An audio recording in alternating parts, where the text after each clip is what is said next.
a good spoopy evening to you all. What's up, friends? Sorry, let me try that again. What's up, chat? What's up, gamers? Gotta stay current, gotta stay with it. How are you all doing? It is wonderful to see you. Welcome to another stream. In case you didn't know, it is Sunday, or perhaps Monday. This is your weekly reminder. I hope everybody had a wonderful week and an excellent weekend. I hope you are all adjusting to fall and or spring, I guess, depending on where you are. We are officially into the next season. And of course, this is the season where the spooky games come out. And what more appropriate a spooky game than the one that we play every year? We've played Clive Barker's Undying every year for, I want to say, the last 4 years, maybe more. Someone would have to go back into the archives and find out. Maybe 5 years, I don't know. But it's back again. We're gonna play some more Clive Barker's Undying. And if you're newer here or you've never seen this game before, I'll explain what it's all about in a little bit. But first, let me just remind you, this is a multi-stream. We're streaming to Twitch and we're streaming to YouTube, and so you'll see chats from both over there. I respond to both. If you are watching this stream after the fact, if you are a VOD viewer, shout out to our VOD viewers. Sometimes we get comments from our VOD viewers saying, like, I appreciate it when you acknowledge us. So once again, shout out to the VOD viewers. We love you. But if you're watching this in the future, you can, of course, skip ahead.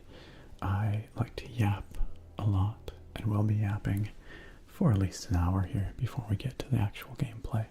So if you're in for that, if you're down with that, if you F with that, then you're in the right place. You can hang out. If you do not, then I encourage you to jump ahead like an hour to an hour and a half and see if I'm playing the video game by that time. I might be. I may or may not be. Hard to say. Danger Dan, thank you for the follow. Welcome to this year's stream. It's a pretty cool stream, if I do say so myself, not because of me, but because of all the amazing people in the chat here, of which you, Danger Dan, are now one. So, welcome on in. And, of course, it is tradition around these parts. To jump to the top of the chat here and see who is certified first. It's very important. It's the ritual that must be completed. If it isn't, I don't know, terrible things could happen. I don't know what exactly, but terrible things. We don't want to think about it. So, jumping up to the top of the Twitch chat, certified first tonight goes to Pearls. Pearls are my best friend. Nabbing certified first. Well in advance, actually. Well in advance. So congratulations, Pearls, on a very well-deserved first. Pardon me.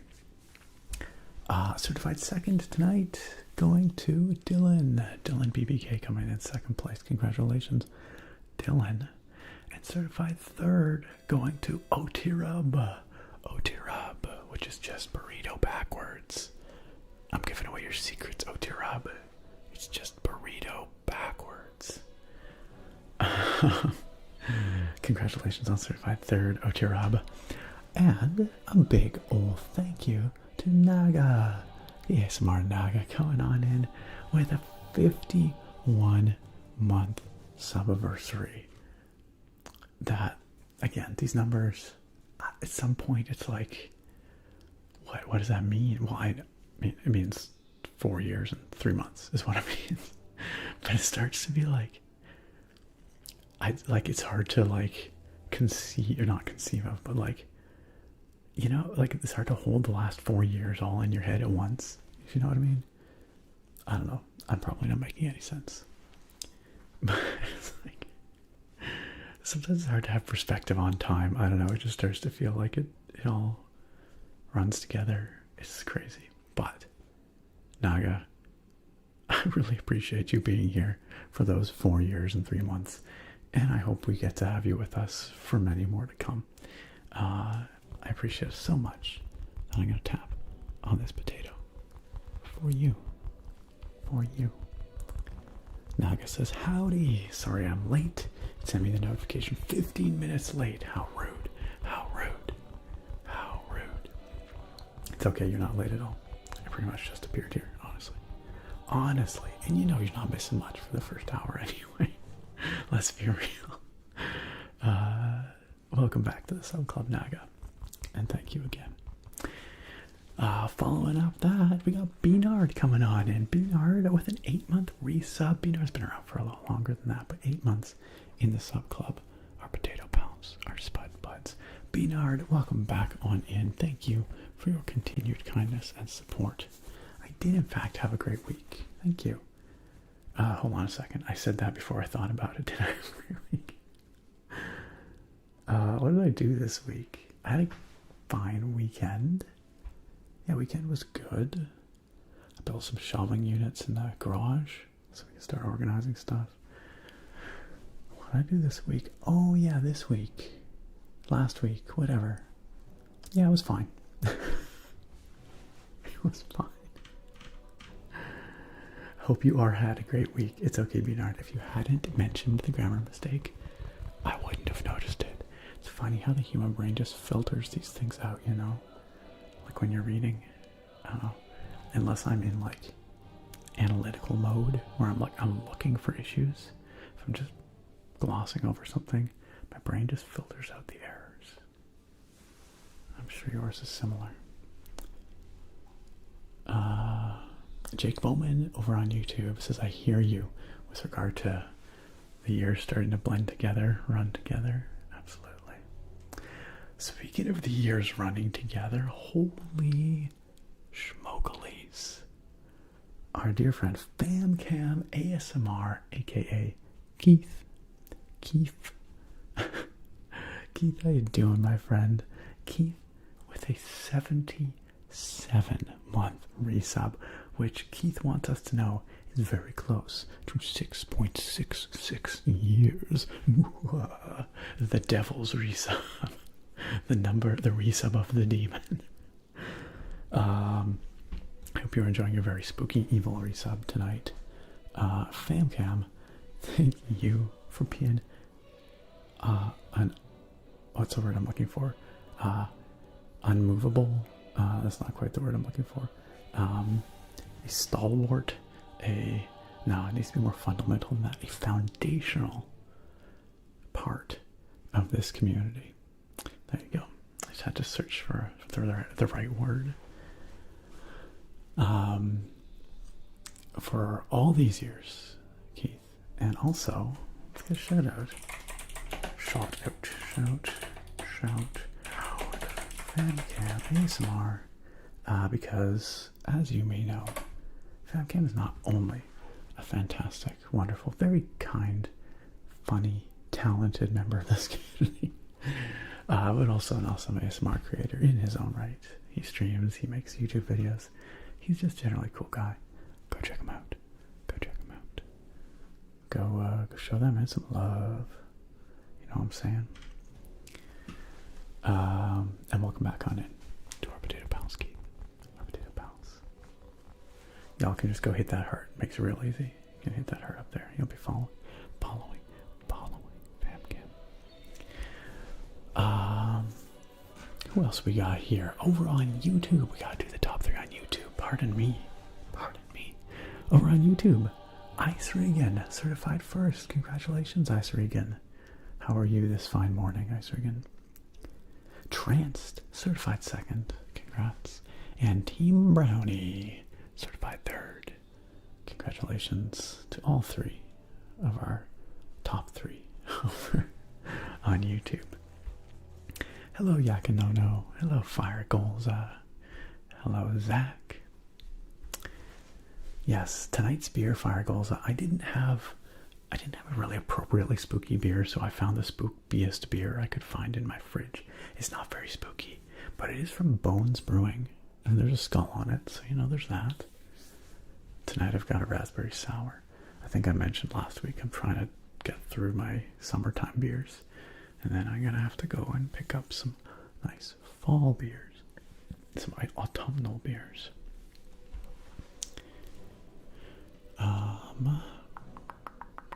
Yeah, no, what up? Oh, you know, just hanging out, just chilling. Just looking forward to some Clive Barker's Undying with all of y'all. Beanard says, is it that time of year already? I know. To be fair, it is not yet October, okay? If you want to be like a stickler, you could say that maybe spooky season does not start until October. I could buy that argument. However, it is now fall officially, and I wanted to get started a little earlier, I guess, on Undying this year, so we can maybe make a little more progress than we have in years past. You might remember, maybe, that last year our progress in Clive Barker's Undying was cut short because I ran into an issue where the game wouldn't launch. Never did quite figure out what was going on there, so I just nuked the whole install and started fresh, but copied over my save files, and it seems to be working fine.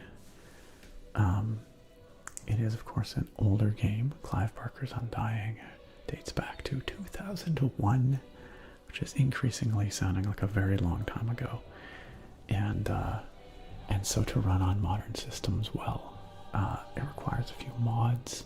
I've also downloaded some graphical mods, like upscale the textures, add some nice modern effects like ambient occlusion and all that kind of stuff. Make it look a little bit more modern, but still true to the original art direction. And anyway, I don't know, getting all that stuff working takes a bit of doing, but seems to be mostly functioning here now. So fingers crossed. Like I said, before we really dive into it, I will give a little explanation of what this game's about, just for those people who maybe don't know, maybe haven't been here for this annual tradition previously. And I also, I asked our good friend ChatGPT to write me a plot summary of dubious accuracy, for us to go over, just to jog your memories as to what we're doing in this game, who we are, where we're at. So we'll go through this summary together, and maybe we can, just glancing over it here, I can already tell you there's a couple of inaccuracies in here, I'm pretty sure. So, but that's okay. We'll get to the bottom of it. We'll figure it out. Oh my goodness. Yeti, what's up, Yeti? How you doing? Bonjour, mon ami. Yeti, you've been here for Clive Barker's Undying in years past. I'm certain you have been. Happy 60 months anniversary, by the way, Yeti. That's immense. That's huge. That's colossal. That is gargantuan. You know how the potato pals work. I'm just tapping on this tater for you.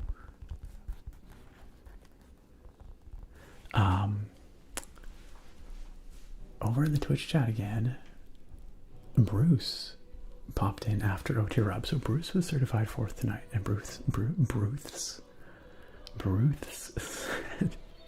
man, I thought I was gonna be early. Yeah, the competition was fierce tonight, Bruce. People were in here so early tonight. But you already solid certified 4th, Bruce. Bonus nachos to you, Sargon. Welcome on in. I could go for some bonus nachos right now, or any nachos. Truly. Bruce asks, what kind of amp am I rocking with these axes? The axes being my guitars over here. Bruce, so the amp I've used for like a couple decades now, probably actually 2 decades now, is the Line 6 Spider 2, which I understand is not a spectacular amp. I've only ever really been a bedroom guitarist, just playing for myself. And it does have a bunch of different sounds, and it has been fun to play with over the years, and it's done what I needed to do, like for myself. However, right now, I don't actually have any amp for this guitar because my old Spider 2 stopped working at some point. I'm not sure what happened to it. It sat in storage for some years, and then when I brought it out, it just doesn't do anything. It receives no signal. So I don't know if it's a circuit board issue or if it's a connection issue somewhere along the line. I don't know. So I need to take it in and see if I can get it repaired. Or buy a new amp, I guess.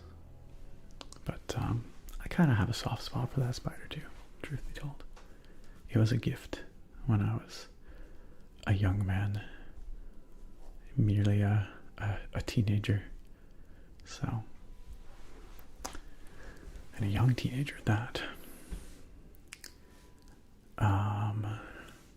Bruce, you know your guitars, you know your amps. What would you recommend for like a good entry to mid-level kind of amp for a hobbyist bedroom guitarist? Maybe I don't even know what amps are like these days. I imagine they haven't changed that much, but I like to experiment with a variety of different tones and whatnot. So, Artractive, happy Monday to you. Happy Monday to you. How are things? How's the weather where you're at? I guess it's warming up for you right now, eh? Gorog, good evening. Whitebeard, hello. Wait, did I say hello? I acknowledged your name there mentally, but I can't remember if that came out of the mouth. Anyway, Whitebeard, hello or hello again. Whitebeard says, 4th once again. Unfortunately, not. So somewhat beyond 4th, but that's okay. If you really want to know, you are 6th. You were certified 6th tonight, Whitebeard. So that's not so bad. Chris Black on YouTube asks if I've played Clive Barker's Jericho. I never have. I remember when that game came out. I remember being kind of jazzed for it because I really enjoyed Undying back in the day. But then I remember the reviews hit and it got pretty critically panned.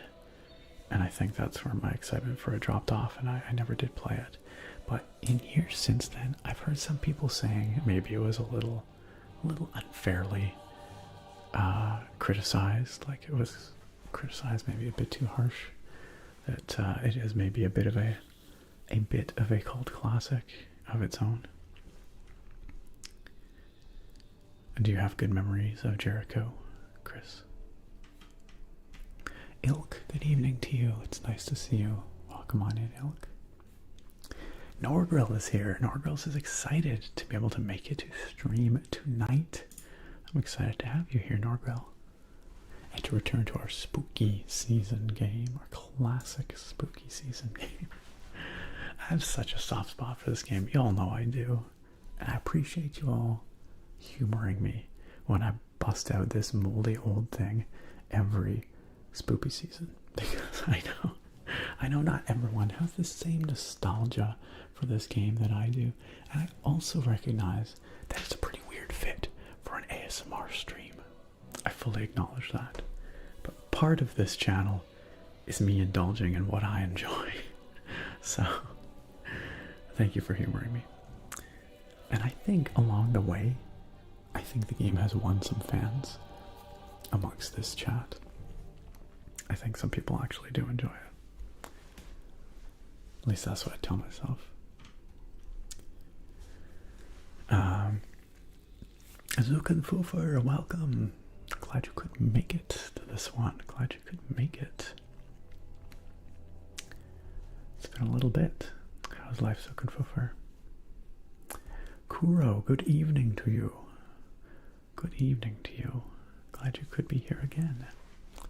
That's right, Steel Neko. It's the spoopening. It's time for the spoopening. Y'all, I must admit, I kind of forget what we were doing last in this game before we stopped playing it last year. I know where we are, but only because I loaded up a save. But I forget what happened immediately beforehand. I should have gone back and tried to find the VOD just to jog my memory, but oh well. If anyone wants to go check on the YouTube channel, check for a VOD from around this time last year, probably October sometime last year. It'll probably have Undying in the title and wants to check to see what the last thing we did was. Feel free. And feel free to share in the chat. Bruce says, I remember we fought some boss lady and I remember a room with a bunch of grates or portcullis. Yes. Yes. Yes. We did fight the boss lady. That was Lisbeth. She's one of the Covenant siblings. That fight was freaking hard. I remember that being extremely challenging. Yeah. We did that. And then, yes, a room with a lot of portcullis and grates. Yeah, I remember that too. We were like running through these kind of vaults, like underground, and there were all these like grates. Yeah, but I don't remember what the context was. Anouk Wolfie, hello and welcome. Hello and welcome. Great to have you with us tonight. Welcome on in. Potato of Injustice, welcome. Great to have you here. I'm going to tap on this Potato of Justice just for you, Potato of Injustice. Reformed Pandy is excited by the spoopies. Tokyo, hey. Tokyo says, just got off work. Very nice. Good timing. Ready to relax, listen to this stream, drink a beer, and play some KCD too. You know what? That sounds like a great evening. That sounds so nice. I hope you enjoy your KCD too, and chilling with us. What kind of beer are you drinking tonight, Tokyo? Exactly, FamCam, WVOD viewers. Straight up. Big W. White Wolf in the chat says, got a mechanical keyboard for work a month ago, and my team members over the phone hear me typing what they're saying. Power move when you work IT because it sounds like I'm listening while I'm throwing a ticket to another department. That's very good. What kind of switches are they? Are they clicky? Or are they a little quieter? I have a new keyboard on my desk right now, y'all. You might have heard it a little bit earlier. It's not one you've seen before. I'll show it to you shortly. But yeah, it'll be in a video on the YouTube channel soon, like hopefully within a week or so.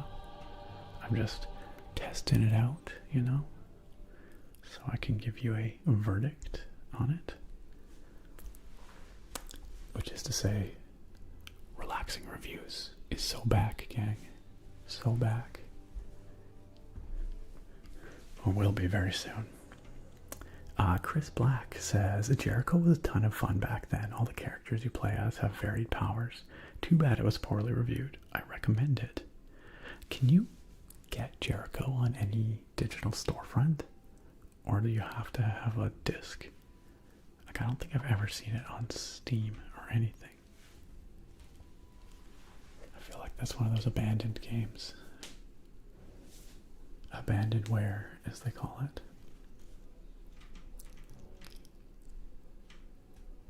That's right, Beanard. You could have gotten away with it. The brain just assumes what makes sense. Straight up. Slam Dunkins. Welcome, welcome. Welcome on in. That's right, White Wolf. The original Clive Barker's Undying dates to the Windows ME era, which is an era of Windows we try to forget about. But I remember, y'all.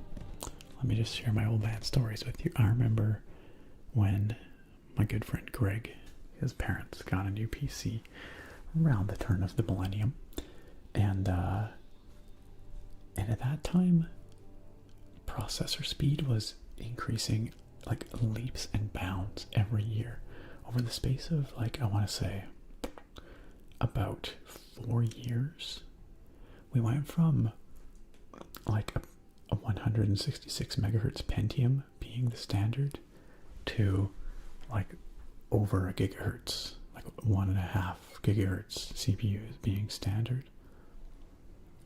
Anyway, it was a crazy time for tech advancement, but I digress. The point is that they got this new computer and it had Windows ME on it, and we were so excited to check it out and play all our games on it. Like, it's gonna be so wicked fast, everything's gonna run at like 1,000,000 frames per second, it's gonna look amazing. Let me tell you, that PC sucked. It sucked ass. To be fair, when we got games running, they ran quite quickly. That was not the problem. It was just really, really unstable. It was very crashy. Even with like games that should have had no problem with. So yeah, that was a bit of a wake-up call. Where like up to that point, I had always been like, "Gee whiz, the newest and greatest version of Windows is the best." And then I encountered Windows ME. I don't know, maybe. I mean, that's my one experience with ME. We never had it on one of our PCs. I think we had Windows 2000 at one point. Or maybe we just jumped straight to XP from 98. I don't remember.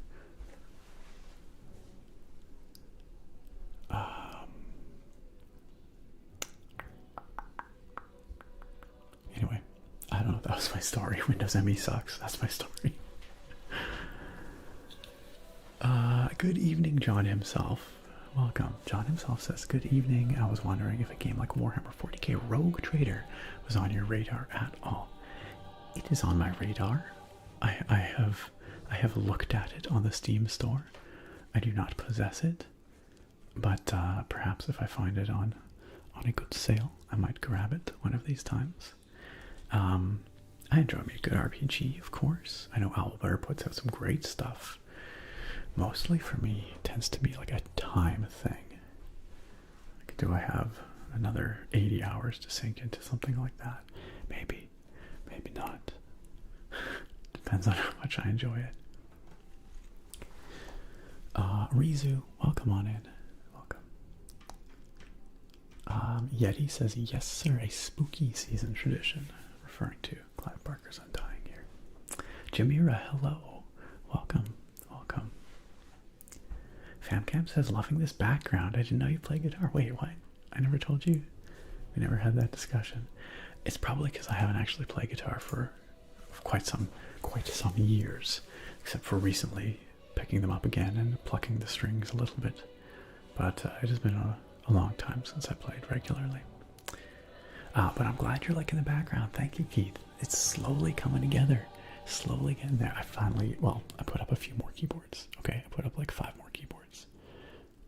It will be all across there when I'm done, and also a second row up there. Yeah, this week I didn't have much time to work on the background here. I was more working on the garage this week, but But thank you, Keith. Bruce says, "Dude, I have a Line 6 Spider Jam." Nice. Is the Jam, what kind of, is it like a bigger amp, smaller amp? I assume something called Jam would be a little smaller. It has a bunch of drum grooves and backing tracks to jam with, and you can record yourself. Okay, that's actually really cool. That's rad. That is excellent.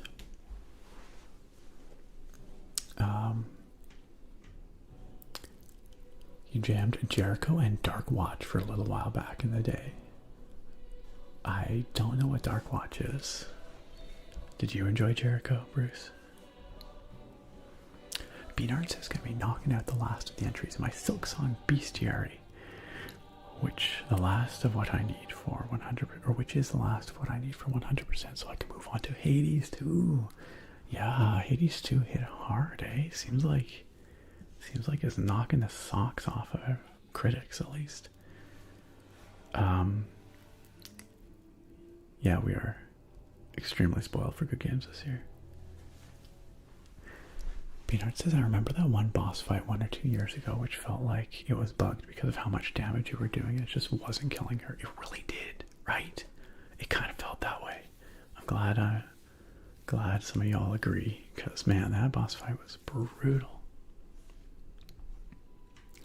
Kuro says, didn't we have to cheese her by just leading her around the room in a big circle? I mean, circle strafing is a time-honored strategy. It's a time-honored tactic.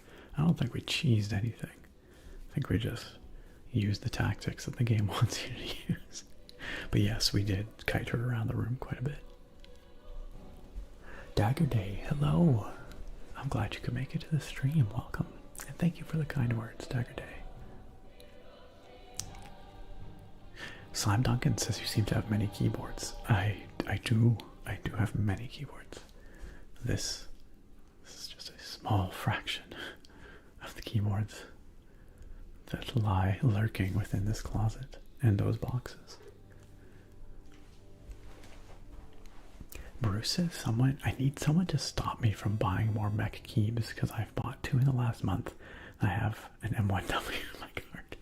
You've come to the wrong place.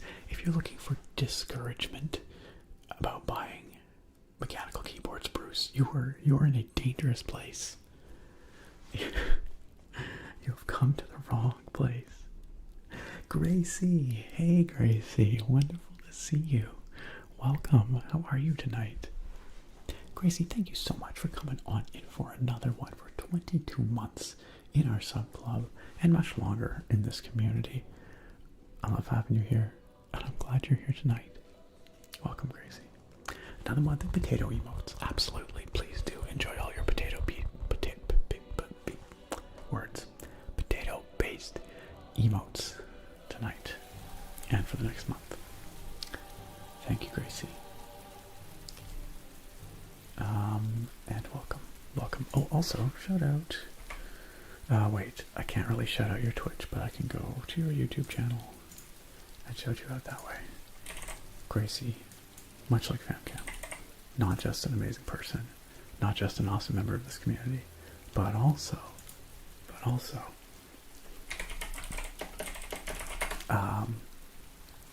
an awesome ASMR creator in her own right. There you go. Y'all can go support Gracie and enjoy some quality tinkles while I can't even talk over on her YouTube channel. Thank you for the downpour, Gracie. You are most welcome for the potato taps. Potato of injustice. Tokyo says I'm drinking a Dogfish Head 90-minute Imperial IPA. Ooh, that sounds hefty. Has good flavor for having a pretty high ABV. Yeah, Imperial IPAs hit hard, usually. Salute to my boy Greg, absolutely. Greg, if you're out there, you know the PC I'm talking about. You remember the PC. What do I remember playing on that PC? We played Tony Hawk's Pro Skater 2. We played a ton of Tony Hawk's Pro Skater 2. We played Dark Forces Jedi Knight. We played Mech Warrior 4. I think those are the top games I remember playing on that PC. Clive Barker's going to the store. Do you want anything? Zukufofer says, life has been surprisingly good. Went on holiday to the UK and spent 2 weeks with online friends. Yo, that's awesome. I'm also in school again, starting slow because it's been an issue for me. Still high school, but for everyone who gets left behind in the regular school system. Hey, congratulations on coming back to it, for keeping at it, for working at it in the way that works for you. That is super important, and that's very commendable. I'm glad it's going well, Zukufofer. Wait, hold on. I just noticed that there... FamGab says salute to Greg. And FamGab has a Greg emote. What is this emote? I will have to ask Sage how that became a thing. I only just noticed that crocodile is named Greg. Yo, Truancy sucks. Welcome on in. Glad you can make it tonight. Yo, over on YouTube, it is Phase Beast. Phase Beast dropping on in. Phase Beast says, hello ASMR hair strong enough to make Rapunzel jealous. I could just lean this out the window and someone could climb up. That's how this goes. Is this pre-recorded? As always, you know it. You know it. Phase Beast says, I sold my shoes for a nice keyboard. Had to walk home with socks on the way back. I hope you're joking. I hope you're joking. Because, I mean, whoever you bought that keyboard off of for a pair of shoes, you got a good deal. They got fleeced.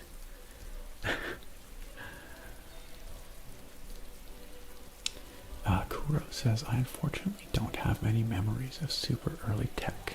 My first ever gaming device was a Game Boy, and then later, a PS2. I mean, Game Boy's pretty early. As far as handhelds go, it's just one of the earliest. Ooh, poor me. The Game Boy Color was my first ever handheld. But my first ever gaming platform was PC. And that's probably partly why I'm still a PC gamer to this day. Grew up on the PC. Live with the PC. Live by the PC. Die by the PC. Sure, we'll go with that. You know, it's funny. That old system, the one that I first gamed on, my parents got rid of it many years ago. And I actually remember them at the time asking me, they're like, hey, is it okay if we trash this? Like, we're going to take it to the recycle or whatever. Do you have any attachment to it? Do you care? And at the time, I absolutely did not care about it because I was probably like a teenager and I was like, oh, that's a piece of crap, whatever, just get rid of it, it's fine. But in retrospect, man, if I could go back 15 years or whatever and kick my butt in order to, or, you know, whatever, just tell myself to hang on to that thing, I would have done so. I would do so. Because I really wish I had that system. But I don't know. And not because it's rare or anything, just because, you know, it's nostalgia, right? But as a result, I don't actually remember exactly what the specs of that system were. Like what kind of CPU it had, how much RAM, whatever. By the way, Femboy Connoisseur, welcome on in. Thank you for the follow. Welcome to the stream. But a couple of years ago, I found an emulated version of Windows 3.1 online. And you could emulate different processors, like emulate it running on different CPUs. And I remember playing Solitaire like all the time on that old PC. And I remember when you win Solitaire, you know, all the cards pop out of the screen and they go like boop, boop, boop, boop, boop, boop, boop. At least the old versions of Solitaire did that. And I remember on faster computers, they would go faster. And on slower computers, they would go slower. And I remember on that old PC, my first PC, I remember it felt like they went super slow. So I just went through the list of different processors on this emulator until I found the one where it felt like the cards were bouncing out of the screen at the correct speed, the speed that I remember from my youth. And I think I settled on a 386, like a, I don't know, 30 megahertz 386 or something like that. That's the one that felt correct to me. And so that's how I reverse engineered the CPU. You know what I mean? You know, figured out what CPU I think that system had in it. And that would be period correct. Because I think my parents got that machine in 1990. I think it was 1990 they bought it. So I think a 386 would be period correct. Or it might have been 91, but it was in there anyway. Skelly's dead. Skelly's dead. Welcome back on in. Happy half-year sub-anniversary. Thank you so much for resubscribing and supporting this community. I appreciate the kind support. Skelly's dead. I hope you enjoy your potato-based emotes. And, you know, ad-free viewing and all that sort of stuff. So thank you. Thank you. Kuro said we didn't get a PC in the house until, I want to say 2006. Fair enough. 2006, no, 2005 was the year I bought my own first PC. I think that was the year that I had my own machine for the first time. Spec'd it out all myself, picked all the parts. I didn't actually build that one myself though. I had it built locally by a computer shop, but I did pick out all the parts myself. It wasn't until my next PC a couple of years later that I built it myself.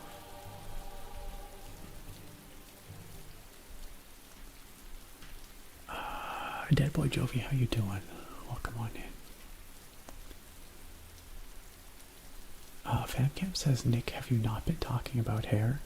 I would have thought you were talking about Anne. Or had you not been talking about hair, I would have thought you were talking about Anne, aka Rapunzel ASMR. I mean, she has beautiful hair too. She has beautiful hair, I should say. Maybe that was the context. Who knows? You had an NES, Kuro. So did we, but we got it quite late, and it was from a friend of my brother's. Spring Bean 1990X. Thank you for the follow, and welcome to this here stream. Please make yourselves at home. Make yourself at home. FaceB says ASMR nerd used PC when he was a babby. He learned to master the technology at that age. It's true. Straight out of the womb, just popped out and like boom, straight down in front of a keyboard, and I just started typing. That's the truth, and that's what I stand by. That's my story. Livy, hello. Livy says, I've had my PC since 2019. It's starting to have some issues now. It's getting a slightly long in the tooth, I guess. I don't know, 6 years is not bad. Maybe it's time to start considering some upgrades, but it's not too bad. But what kind of issues, Livy? Beanard says, no, Nick. Simply going back in time and presenting as a future version will not be enough for young ASMR nerd. You must also kick his butt for him to not throw it away. I don't know what I would do if a future version of myself just suddenly appeared and kicked my ass. I'd be like, I guess I'll become a badass ninja in the future. Steel Neko says, I'm disappointed that the current version of Windows, or current version of Solitaire in Windows 11 has video ads and wants you to pay a monthly sub to make it go away. Get out of here. Are you serious?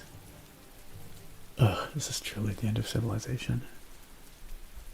It disgusts me. Attractive, hello, welcome. I saw you pop into chat at the beginning there, but now you're off work. Congrats on being off work. I hope you're having a nice afternoon. I'm doing well, thank you. I asked you how the weather was down your way. Whether it's starting to warm up for you.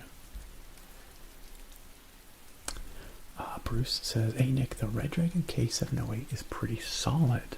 Okay, you've been putting it through its paces.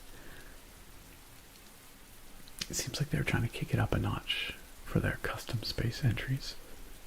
45 gram switches, which is light for you, but you think you're used to it. That's the thing, right? It's an adjustment period. At first you'll find yourself accidentally pressing the keys, actuating the keys all the time as your fingers are resting on them, because you're just not used to how feather light a touch is required to do so. But then you adjust. I recently started using this guy here, and it's got Killbox White V2s, which I don't know actually what the weight on those is. I'm guessing maybe 55 gram. Let's find out. But anyway, it definitely feels heavier than what I'm used to.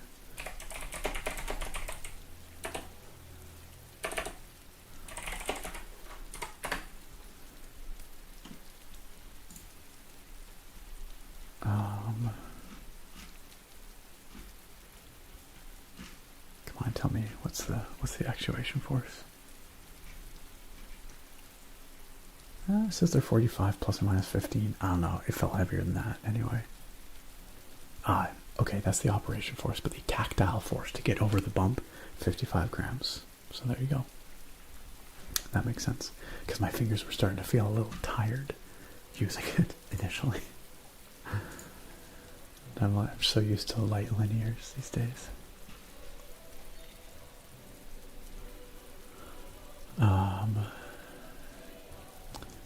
This and the RK61 for my son were recent key purchases. It's addictive. It certainly can be. It certainly can be. Constantly chasing the end game board. That perfect feel, that perfect sound, that perfect layout. It's ruined many, many people. So Kafover says, earliest game for me would be watching my dad play Skyrim and immediately seeing a decapitation. First of all, there's several things about that statement that are upsetting to me. Okay? The fact that your very first gaming memories are Skyrim. I'm personally offended. Second, the fact that your dad was just like, here son, come watch this. Like, head goes flying. That's kind of, I don't know about that. I guess different people, different approaches to parenting. I remember, this is going to sound very quaint now, but I remember the first time I saw a realistic human model get shot in a first-person shooter. And I remember it feeling kind of visceral to me. Like I was probably maybe 10 years old, and it felt like, I don't know, I was like, what the? You can't just shoot a man in a video game. Because like I grew up playing side scrollers and 3D games, but like generally I wasn't shooting. I didn't really play many shooters when I was young or any. I guess Jedi Knight was probably my first. But like anyway, it was in GoldenEye, and I say realistic with quotes around it because obviously GoldenEye does not look very realistic by today's standards, but at the time, those textures on those blocky faces actually looked pretty real. I'm pretty sure they were photographs or something. Anyway, I just remember feeling some kind of way when I first witnessed a digital human being shot. I don't know, which probably says something about like an innate human aversion to violence. I don't know. Skelly's dead. Tonight's beer is a raspberry sour. Yes, Attractive has summoned it there. I hope it's good. I hope it's good. We'll find out. I've not had this one before. Friend of a friend, welcome on in. Nice to see you.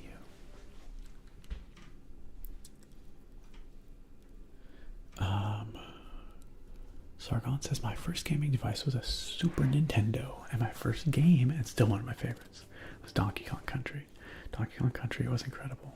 I remember first playing it at a friend's place at a sleepover, and except I wasn't sleeping over, like a bunch of the other guys were, but for some reason I don't remember what it was. I think we had something to do the following morning or something, and my mom's like, no, you can't sleep over. And so everyone was hanging out and we were all playing Donkey Kong Country, and then my mom comes to pick me up and I'm like, Mother, why must you forsake me?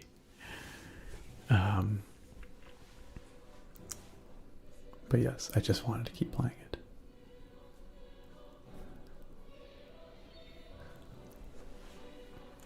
Attractive says, first gaming device? Your mom's Nokia. Nice. Playing some Snake. That's quality. Tokyo says, sours are the only type of beers I just can't seem to enjoy. Maybe I just haven't found the right one. Could be. Or maybe you just don't like sour beer.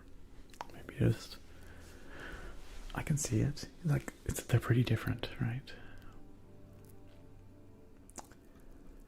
Steel Nikos is totally serious about the solitaire thing. I reinstalled solitaire from Windows 7. Man, that's so disappointing. Attractive says it's like Satan's armpits here. Oh no. Oh no. It's meant to be spring in Australia. It is currently 29 degrees and humid AF. Oh, gross. Gross, gross, gross, gross. I'm sorry, attractive. I'm sorry I mentioned it. Oh, my goodness. My goodness. I'm just checking to see if there are any channel points redemptions because you know how bad I am about that. But no, there's none there. It's almost like y'all have learned that I don't look at them enough. Kuro says, in other news, I just finished setting up one of my NPCs for my Poke Roll game. Cool. Trying to refamiliarize myself with the system. I've never played a Poke Roll game. Never played the system. But I've heard good things about it.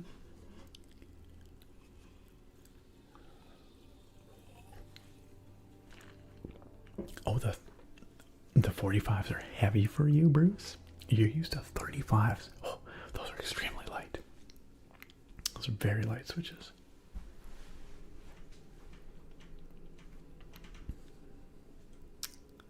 Steel Neko says, always hunting that white whale of keyboards, the Moby Click.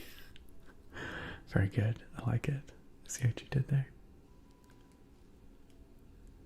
So Confofer says, my dad does not do too much research on what he plays. It was his first playthrough too. Alright, so maybe he was just as surprised by the decapitation as you were, perhaps. Also, I just want to throw out there right now, on Twitch, 69 viewers. Nice. Nice.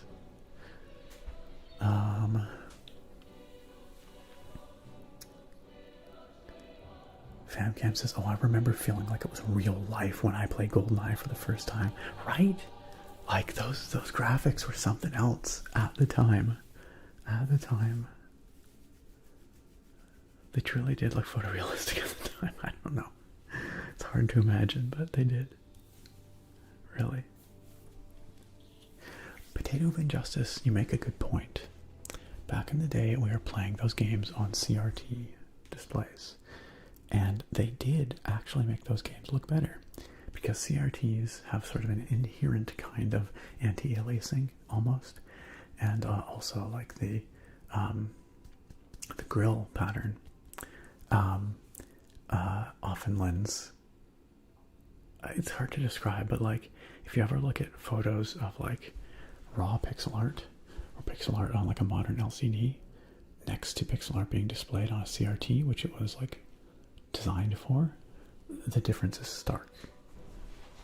There's a whole, I don't know, there's multiple Twitter accounts, or X accounts, or whatever, dedicated to it. But it's true. It's true that CRTs did make those games actually look better than if you were playing on an emulator, say, on a modern LCD. That's why there's a lot of work that goes into creating CRT filters these days, trying to recapture that effect in software.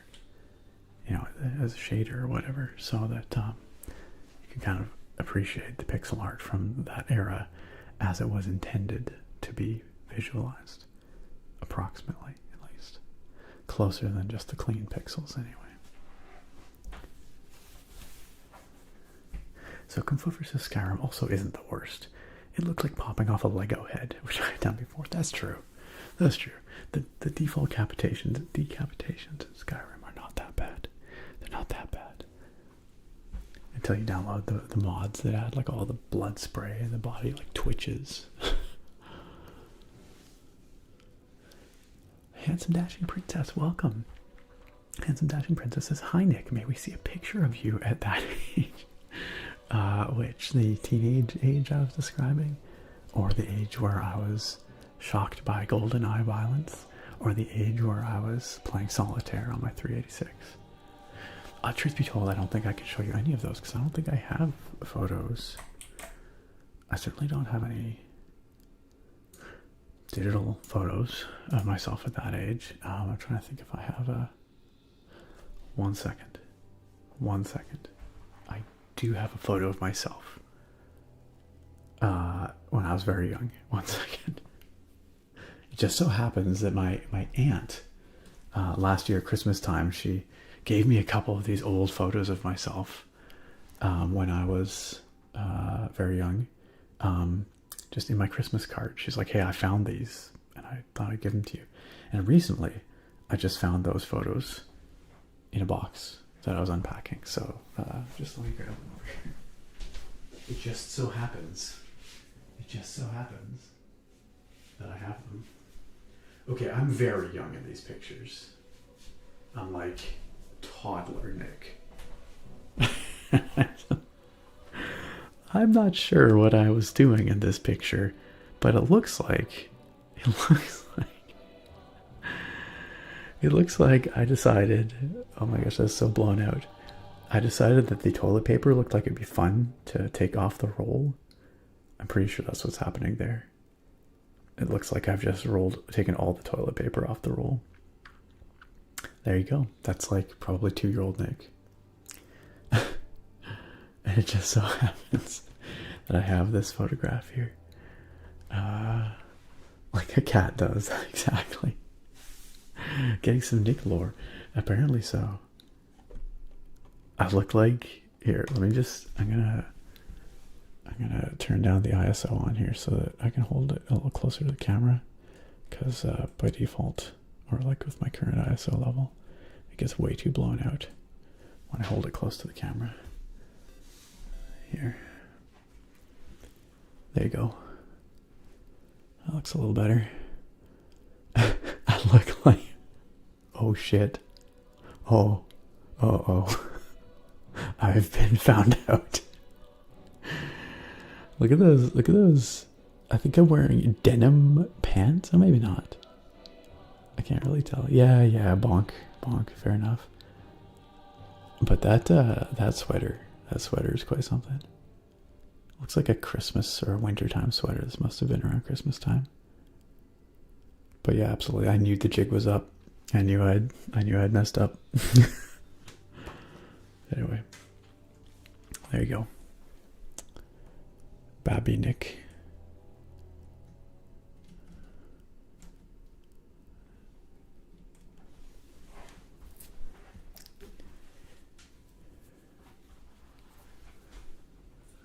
Deer in headlights look straight up. Those looking for straight up.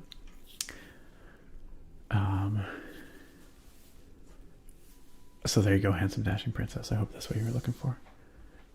You are lucky I had that photo here. Sargon says regularly checking channel points just in time for everyone to give up on them is very you. Thank you, Sargon. I take that as a compliment.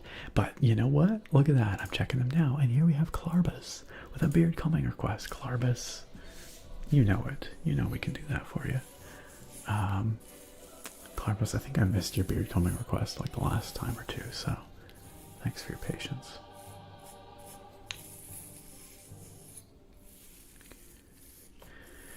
Kuro says, I just want to point out that unless you have a mod that removes the limitation, you only unlock decapitations after level 50 in one of the weapon skills, and selecting a specific perk that tells you it unlocks decapitation.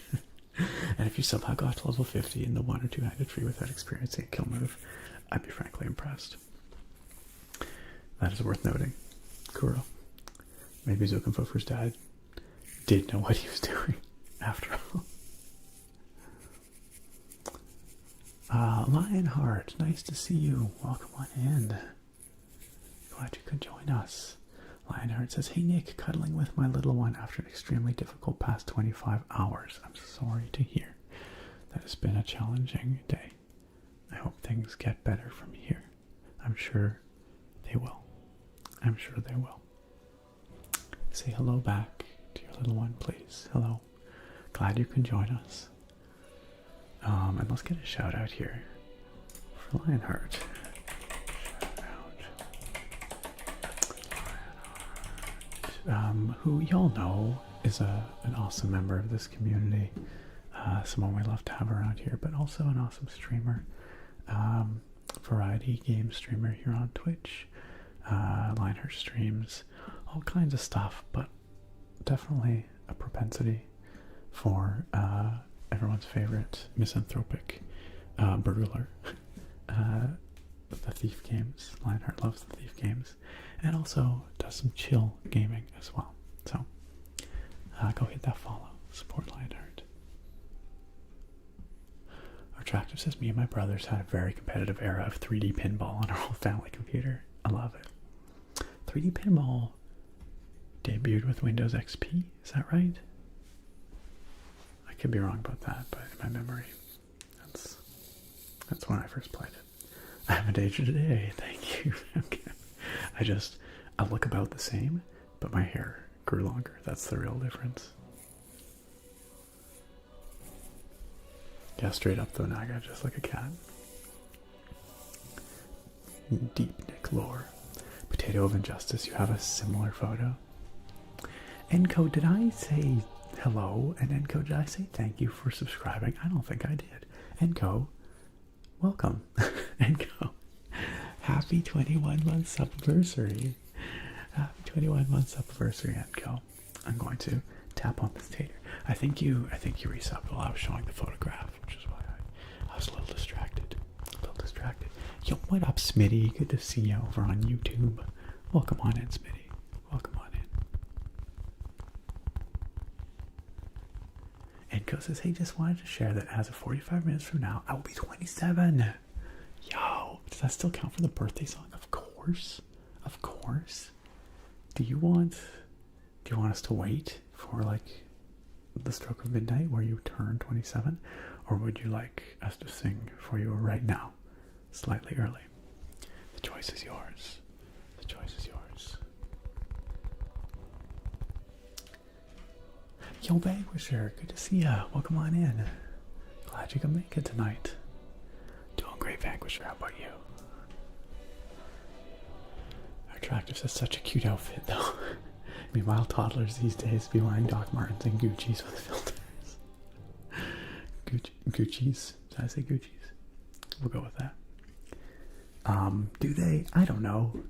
I don't know what kids wear these days, really. I like to think they still wear cute little sweaters and like little overalls and stuff.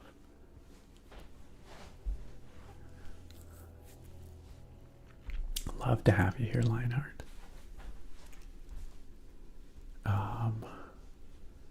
You should be able to play the new Thief VR featuring Stephen Russell when it comes out. You're kind of stoked. You've never played anything VR before. I hope for your sake that you do get a chance to play. I've played a lot of VR stuff. I'm looking forward to Thief VR.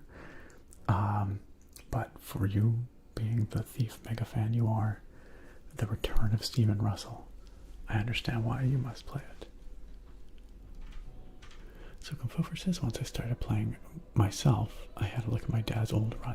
He had perks in every skill tree, but he had 50 plus on some for sure. Fair enough.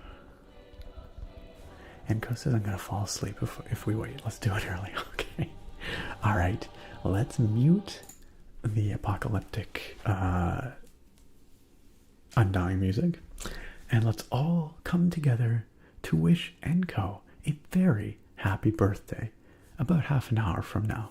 I mean, we're going to do it now, but the birthday is about half an hour from now. Okay, you know how it goes. I need all of you to join in. All right, here we go. All together now. 3, 2, 1. Happy birthday to you. Happy birthday to you. Happy birthday, dear Enco. Happy birthday to you. And many more. In about half an hour. Happy 27th. I hope you have a great day. I hope that you get to spend some time doing something you enjoy with some people you love. Maybe eat some good food.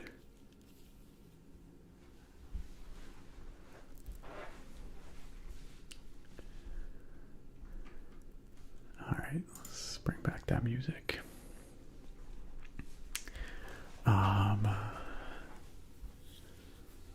Yes, it was Windows XP. I thought so. I thought that's where pinball first came up. First came in. Space Cadet Pinball. Kuro says, it depends on the parents, I guess. It's not like 2-year-olds really dress themselves. True enough. Vanquisher says, I'm doing alright. I accidentally fell asleep at like 6 p.m. Don't know if I'll be able to fall back to sleep. I hope you do. I hope we can help you.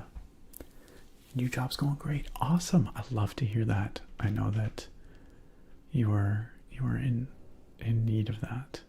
I'm glad it's going so well. That's excellent. Lots of happy birthdays for Enco in the chat. Thank you all for joining in, friends. Hey, and over on YouTube, Yak and No was also singing happy birthday. You actually sang out loud to that. I'm glad that I'm not the only individual just singing randomly at my screen. And of course the scamp probably helped, you know. Just came on in to sing along.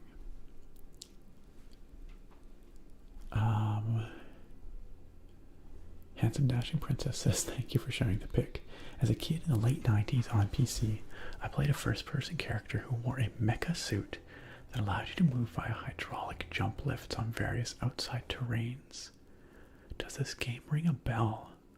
Was it the late 90s? Or was it the early 2000s? And was it kind of big open environments? The game that immediately came to mind, and this is maybe was a game called Giants Citizen Kabuto. Giants Citizen Kabuto. Which was this weird kind of semi-open world thing. I don't even remember. I played a demo for it way back in the day. It's third person. But you do play... Oh, you said first person. Okay, never mind. It's probably not that then. I don't know then. I'm not sure. I am not sure. Maybe someone else here knows. Attractive says, most of my friends / family's kids are always dressed so trendy. They wear like $120 linen sets. Who cares what their toddler's wearing as long as it's comfortable and safe? Who needs to fashionize their toddlers?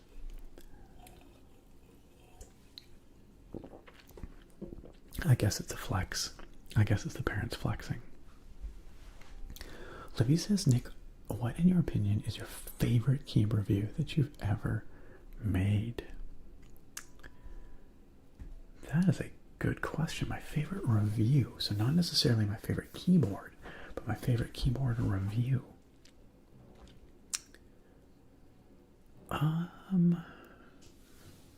That's a great question. I think I like the review for the mountain keyboards 60. I can't remember. I think it's just called the mountain keyboards Everest 60. That's the one. I couldn't remember the Everest part. Yeah, I think I quite enjoyed the Everest 60 review because I was just so blown away by how good that keyboard sounded. There's a few keyboard build videos that I've quite enjoyed as well. There was one where I sticker bombed this cheap ass case and put on some really fun Pokemon keycaps. That was a lot of fun.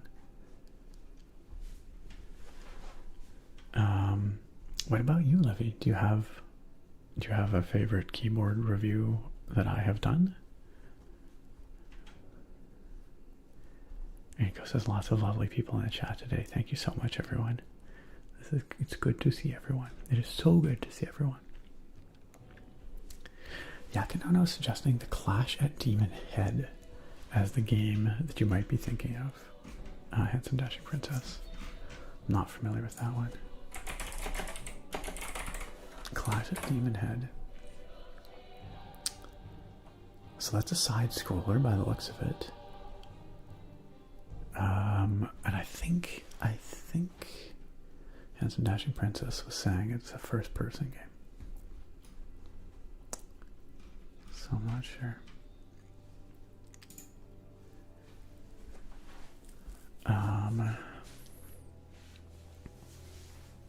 Vanquisher says, I am Lord of the Scamps. Don't no one ever forget. They are your creation. Vanquisher. Kuro says, I swear some people treat their kids like walking accessories. It does kind of seem that way. Bruce says, back in the day, I had this Xbox game called Steel Battalion. Yes, I know of Steel Battalion, not because I've played it, but because of how infamous that controller was at the time. Yes, this dual joystick controller with pedals, one of those red eject buttons. Amazing. I never got to play it. I kind of wish I had. Sorry, what about the Scott Pilgrim Band? Steel Echo?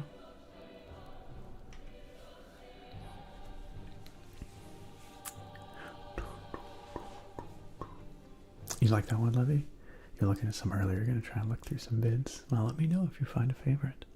Charbone, hey, good to see you. Welcome. Been a hot minute. How you doing? How you doing? Yakinono says, speaking of reviews, my experience with Night Rain has shifted a bit. I matched up with some good players in a pug. We synergized. Without a static group, it's still going to be hit or miss, I guess. Yeah, that makes sense. It's a game like that's going to be heavily dependent on who you're playing with.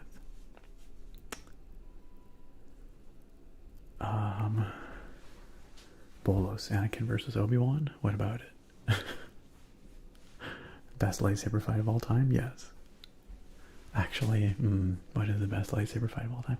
I think my very favorite lightsaber fight, even though it's not so much about the lightsabers, is probably the Cloud City fight between Vader and Luke.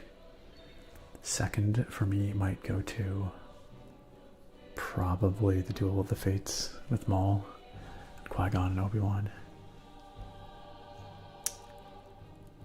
And Anakin versus Obi-Wan on Mustafar is probably third for me, I would say. I think so.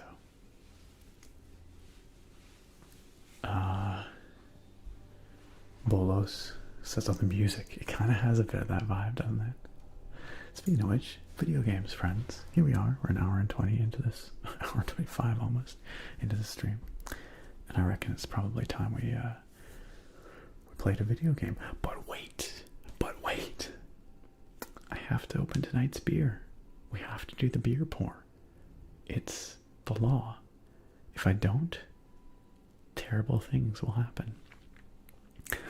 Just like if I don't do the top 3, terrible things. You have no idea what kind of deal I made with the demon. These things must be done. The ritual must be performed. Otherwise, I dare not think about the outcome. So, I do occasionally play video games, Bolos. I know it comes as a shock. I know. So friends, sit tight, enjoy the epic music, and I will be right back.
the flames. It's so bright. I can't even look. It's too much fire.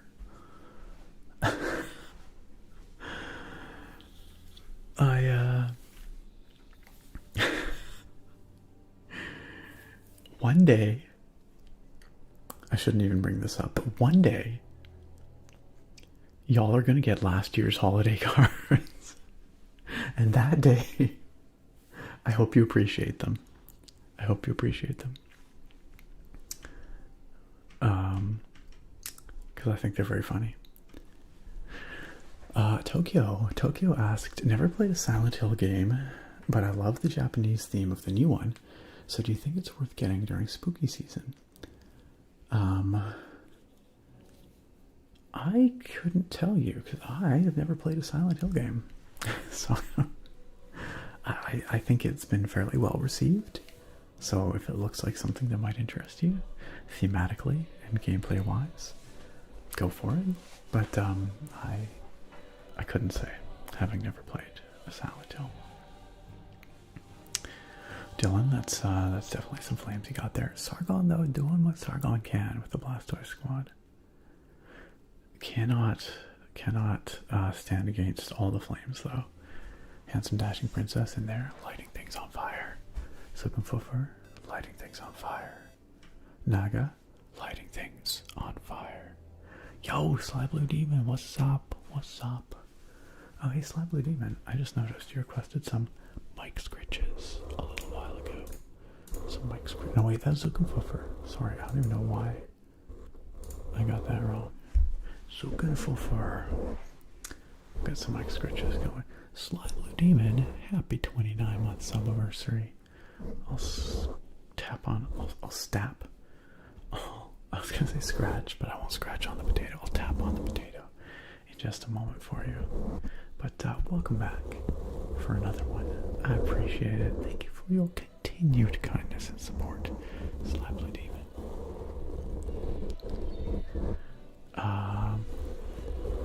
Yeah, heck yeah, Bolos. Starting to get those keyboards up there. You know it. Slowly. Y'all burning down my keyboards. Tick Spring joining in there. Steel Neko in there with the... Was that a rabbit?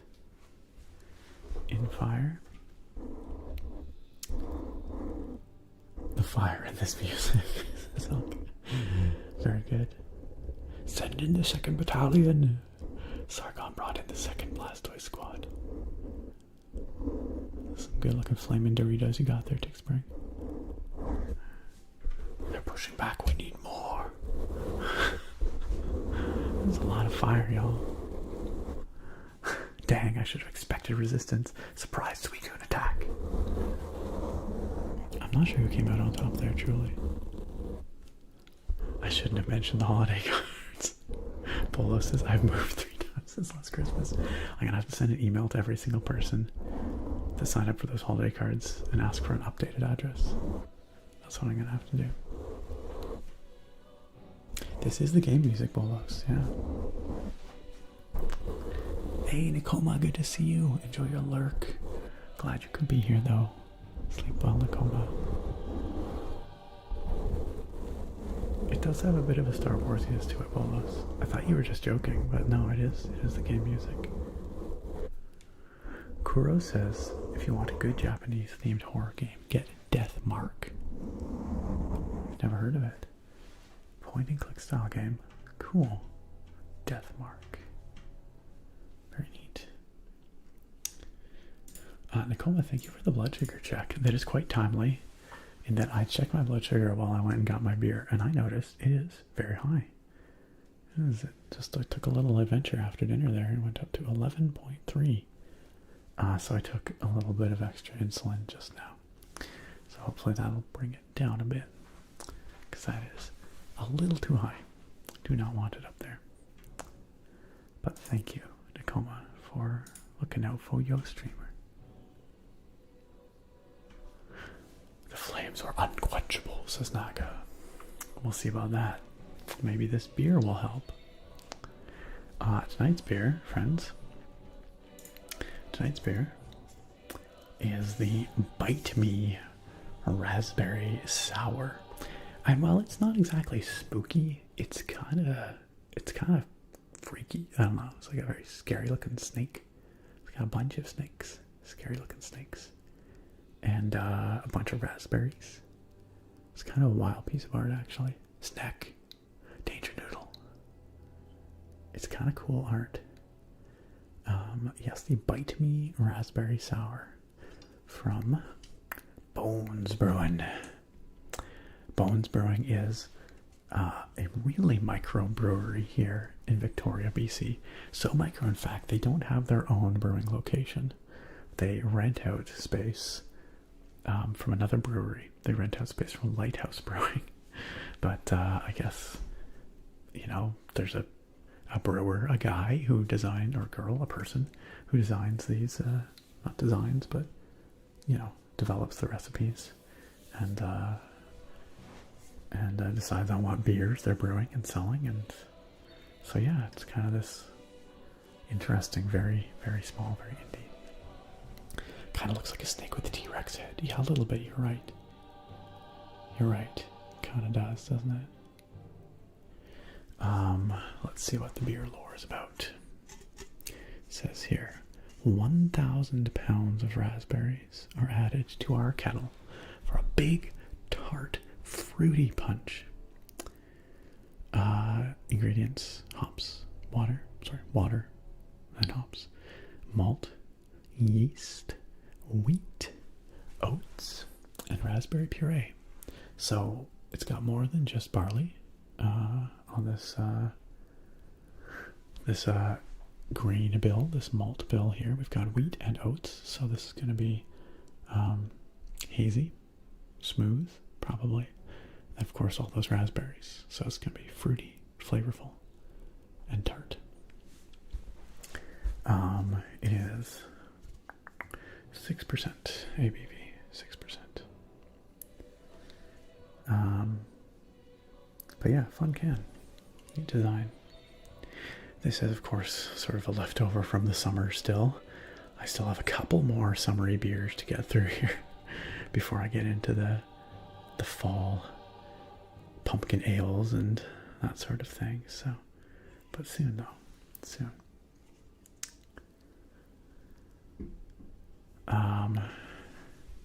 Yakinono says, good job. I've got to eat this Mexican snack cake and then touch my elbow to the wall. Count in sets of 4 while spinning pirouettes or terrible things will happen too. Gotta complete the ritual. This is not the same brewery that did the watermelon sour last time. The watermelon sour was from... Where was that? The watermelon candy sour. I think that was a Vancouver brewery. I forget which one though.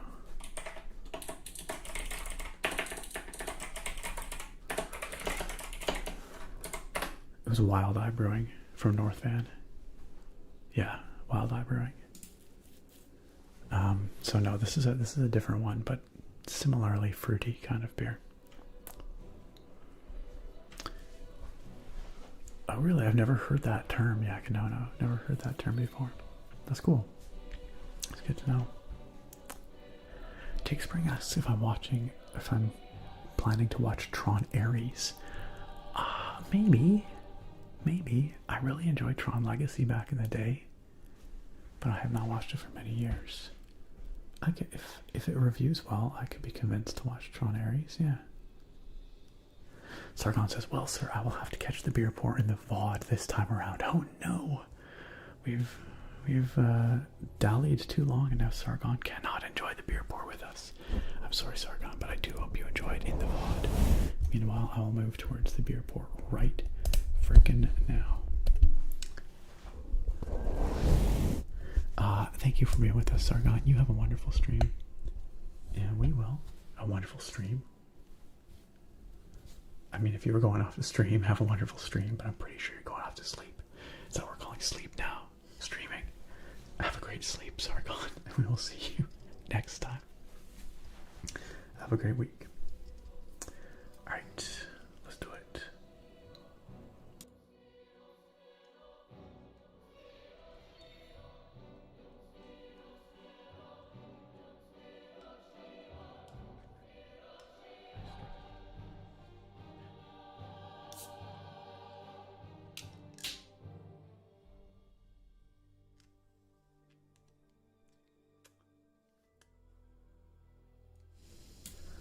trimmed my nails just the other day, and I was struggling to get the tab up. It's a very fizzy pour. Alright. Yeti says, internet went out and it came back just in time for the beer pour. Hell yeah. Hell yeah. It's a silver lining, Yeti. Welcome back. Sargon's being a sour grape by leaving before the pours the stick spring. Sargon's being a sleepy grape.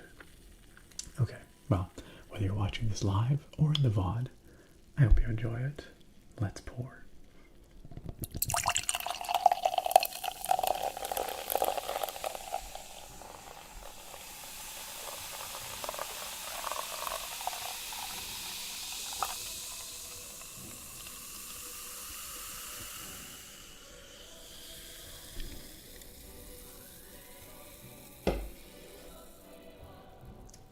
And that's it. A vigorous but quick fizz, and then it's gone. That's how sours are. Once upon a time, we had a community member who was a beer chemist, basically. Someone who, beer biochemist, really. And he explained at the time why it is that sours tend to have all their fizz rapidly fizz away rather than foaming and continuing, you know. But I forget the answer. I forget what he said. It was years ago. But Jarrett, if you're back, if you ever return, please leave a comment on the VOD reminding me why it is. But the pour is, as you can see, very hazy, very thick, very cloudy, also very red, looks like juice. Thinks of Morrowind's drinks and potion sounds. A little bit ilk, a little like Sargon, the sleepy sour grape, indeed. Alright friends, let's try this out. Yeah, oh yeah, I can smell that raspberry. It smells very nice. Cheers to, what are we cheersing? To traditions, to coming back and enjoying a game year after year after year. To those games that we can enjoy again and again. Cheers, friends.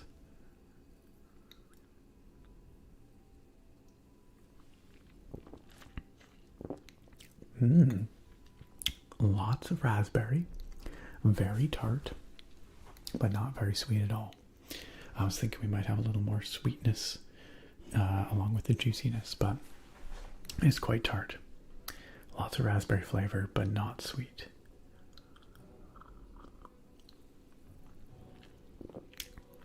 But very yummy. It definitely tastes kind of like raspberry juice. It's nice, especially if you don't want something really sweet. Kuro says, I just put a Steam link in the suggestions on the Discord for Spirit Hunter Deathmark, in case anyone is interested. Really good game, cannot recommend it enough.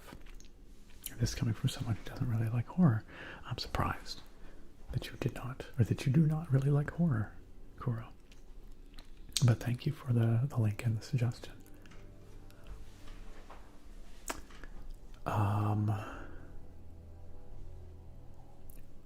Bolo says the brewery that made my favorite sour closed. Oh, that's sad. Do you have a second favorite at least? Yakinona says that's also a big part of what eats through the sugars.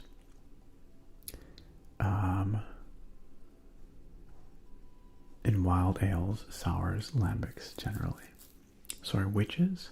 Wait, what is a big part?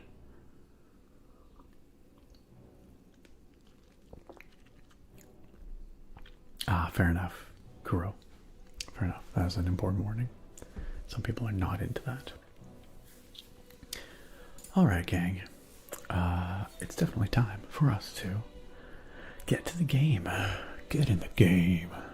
EA Sports, get in the game. Or no, it's in the game. It's in the game. I'm pretty sure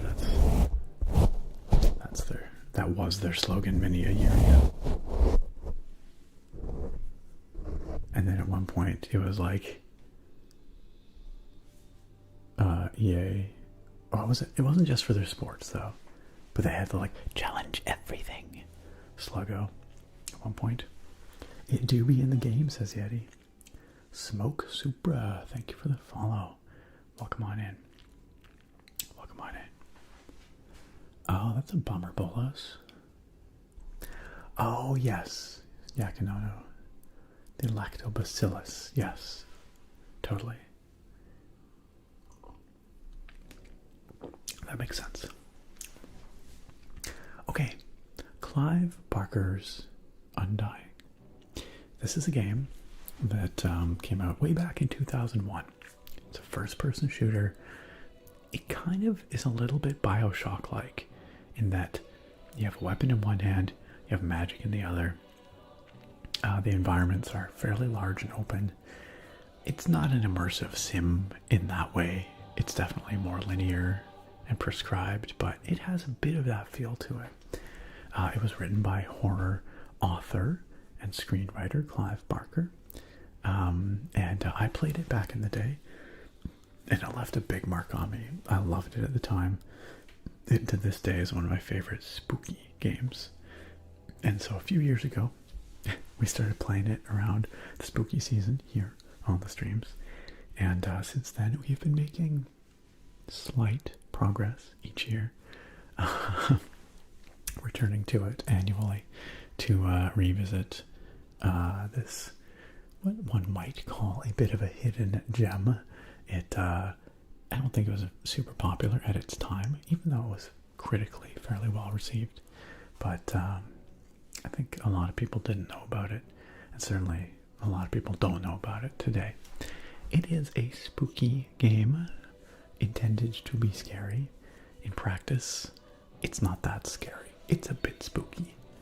And also, its age kind of blunts the spookiness a bit by making it a little more campy, maybe, just by virtue of its dated graphics and all that.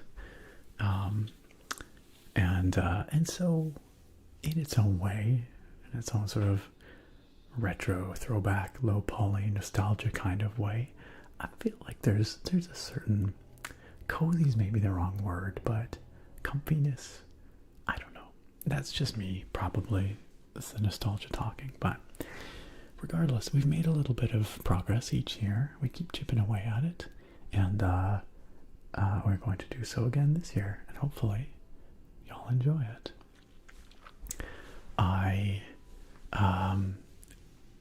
We're going to be jumping in partway through the game, and so, like I said at the top of the stream, I did consult ChatGPT for a plot summary of dubious accuracy, up to the point that we are at right now in the game. So let's give this a read so that you can get a little synopsis for what's going on here. Clive Barker's Undying. Set in the 1920s, Clive Barker's Undying follows Patrick Galloway, an Irish occultist and veteran of World War I, who receives a distressing letter from his old war comrade, Jeremiah Covenant. That part is true. Patrick travels to Covenant Estate, a crumbling manor on the Irish coast, to aid Jeremiah, who is suffering under a mysterious family curse. That is also true. All true so far. Upon arrival, Patrick learns that the Covenant siblings, Aaron, Bethany, Ambrose, Elizabeth, and Jeremiah himself, have participated in a forbidden ritual during their youth, or had participated in a forbidden ritual during their youth. At a nearby, well, this says at a nearby monastery. I don't think they performed the ritual at the monastery. I think they performed it on a little island off the coast where the standing stones are. So, one incorrect statement so far. This ritual, performed for their amusement, inadvertently opened a gateway to dark forces. Over the years, each sibling succumbed to madness, death, or something worse. So, a little bit of important context there. The reason they performed this ritual was that their father was big into the occult, and they found this ritual in a book that he left lying around, and they thought it would be fun to do it. So that's why the kids were performing an occult ritual. Blame the dad. Paolo, great to see you. Paolo, welcome on in. Wonderful to have you with us. Glad you could join us tonight. Paolo, happy 29-month anniversary. I hope you're doing great. I hope you're doing great.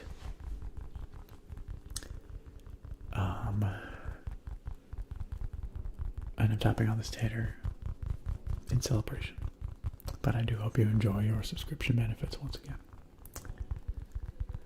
Gotta keep that book in a gun safe or something, right, Yeti? Absolutely. Jeremiah, now the last living covenant, believes that these supernatural events are rooted in that childhood transgression. He asks Patrick to investigate the curse and stop his resurrected siblings who now haunt the estate in monstrous forms.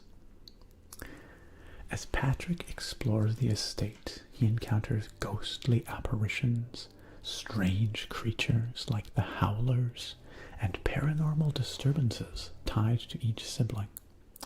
Using a mixture of firearms and mystical spells, like Scry, which can reveal hidden truths, Patrick begins to uncover the horrific scope of the curse. He soon discovers that Lisbeth, who was once fascinated with death and the occult, has risen from her tomb and taken refuge in the family mausoleum, drawing power from dark forces.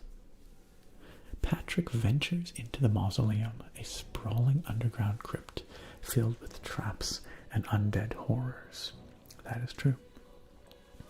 After a series of battles and revelations, Patrick confronts Lisbeth, now transformed into a vampiric creature. He defeats her, severing her link to the evil power she embraced. So that's the boss fight we were talking about earlier in the stream. It took a long time. That was a really challenging boss fight. It's kind of the first major boss fight in the game. I really struggled on that one.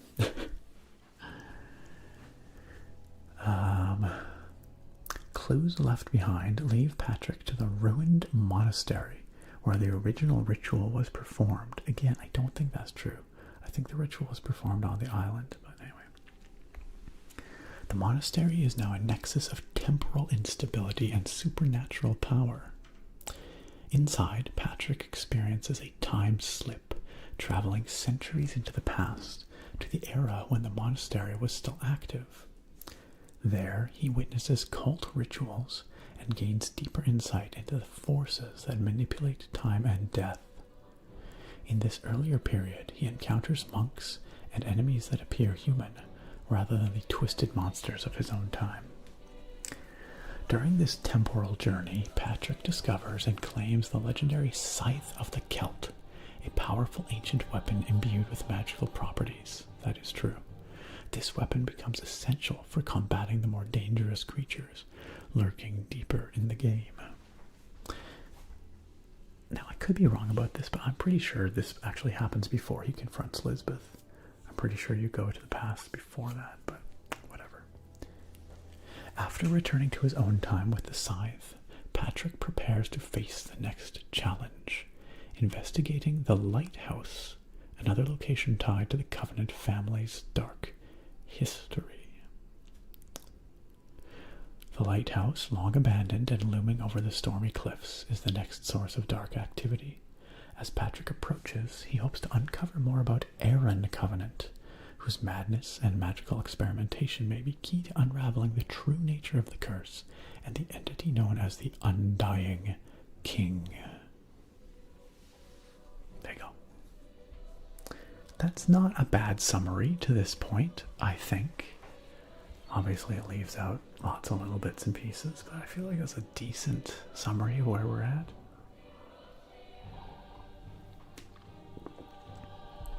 So, with that context, let's hop on in to Clive Barker's Undying. and continue uncovering the secrets of the Covenant siblings' curse and the Undying King.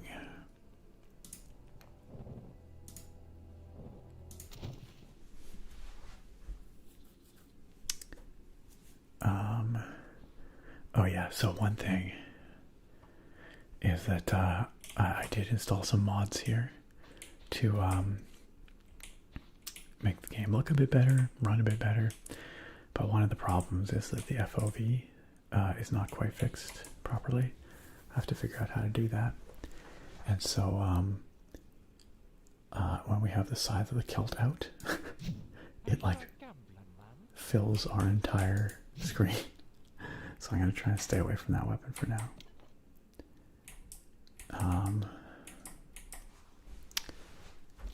We can use maybe the Tibetan war cannon. This thing's fantastic. Fires these ice balls. Another side effect of the graphical. Can you chill, bro? Of the graphical upgrade is that these coronas on these lights, these auras, are slightly misplaced. So I gotta try and find a fix for that.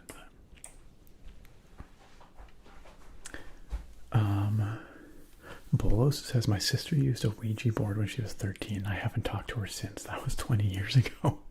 Did you talk to your sister since then? If your weapon's the whole screen, you can't miss. I don't think that's quite how that works. Dylan says, this looks quite great. What year was this? This was 2001. But yes, I do have some graphical mods. The mods I have add up-res textures. So these have been AI upscaled. They add like height maps to the terrain, so that's why it looks like it's got a bit of depth to it. I guess that's parallax maps, probably. And they also add like ambient occlusion, so things have a bit more depth. This is also very dark. Can you all see anything that's happening here, or should I turn up the brightness a little bit? NWC on YouTube says I'm sick. That's too bad. I'm sorry to hear it, NWC. Well, are you a gambling man?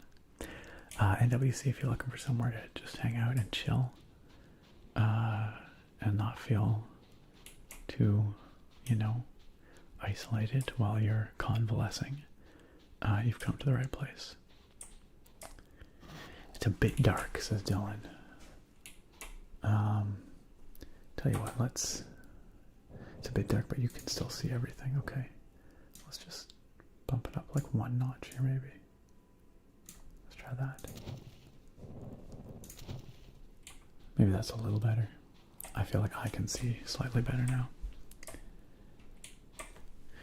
Yeah, a handful of mods, Ilk. A handful of mods. Alright, so, fair warning, this game does have some jump scares. I can't promise there won't be any jump scares. But again, it's all pretty low res. It's all kind of campy. So hopefully it's not too upsetting to you guys. For weapons, we have the Gelzabar Stone, which is it fires off a blast of energy that can repel bad guys. It also amps up the power of my spells. We've got our trusty pistol, which we'll reload. We've got Molotov cocktails. We've got a shoddy, double barrel. We've got the Tibetan war cannon, which is this fantastic, like semi-sentient weapon that fires these ice balls. And we've got the size of the kilt, which again, you can't really see very well because the FOV is busted, but trust me, it's badass. And then we've also got spells. Right here I have ectoplasm selected. Fire off these dealios. We have dispel, we have haste, we have scry, we have a shielding spell. I can't remember what these other ones do. But anyway. We've also we have a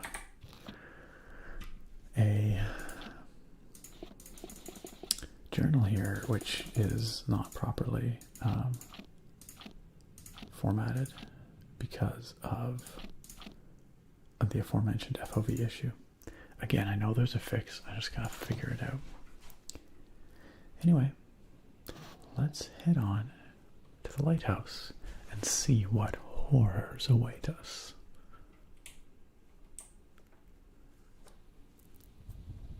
Okay. Well, that is indeed a lighthouse.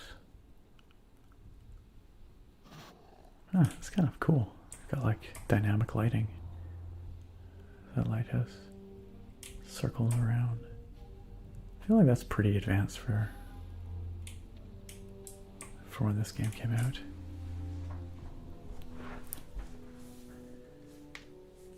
You'll pre-jump now and get it out of your system, Dylan. Bolo says at this resolution we're getting jump scared by potatoes. All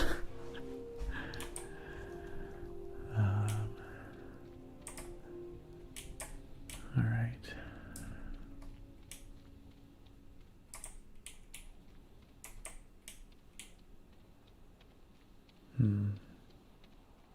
I love the skyboxes in this game.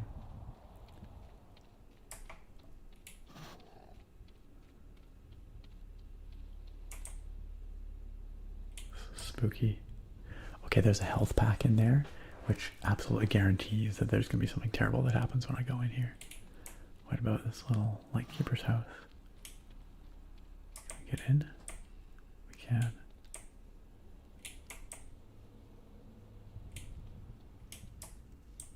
This is very spooky. I'm spooked. There's an upstairs.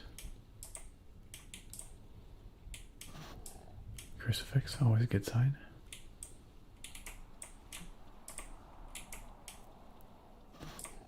Not spooky at all. Back room. Health pack, nice.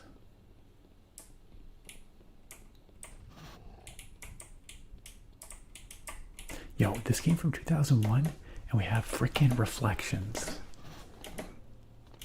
It took us till we got like ray tracing to gain reflections back.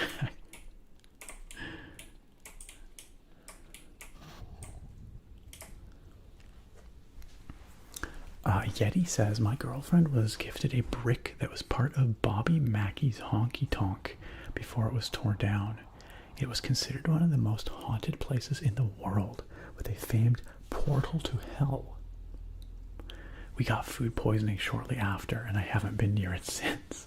Missed me with those otherworldly shenanigans. If you know, honestly, if a portal to hell, if the worst it can do is give food poisoning, that's not so bad, right? That's not so bad.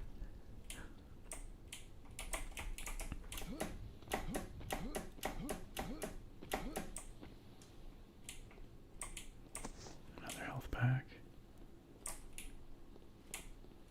Need a key. Ah, sea chest. Locked. We need a key for the sea chest. Okay. Wonder where we find the sea chest key. Tell you what, y'all, I'm just going to turn up the brightness a little bit on my end so I can, like, I don't want to impact the moodiness for you, but I want to be able to see a little better for myself. And it's tough because I have the video lights blasting in my face.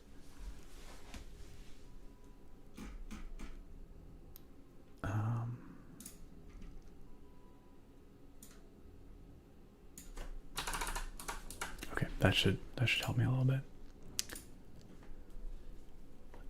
Tokyo says, I'm no expert, I just enjoy going to breweries and reading about beer history. But to answer your sour beer question, take it with a grain of salt because this is just based off memory.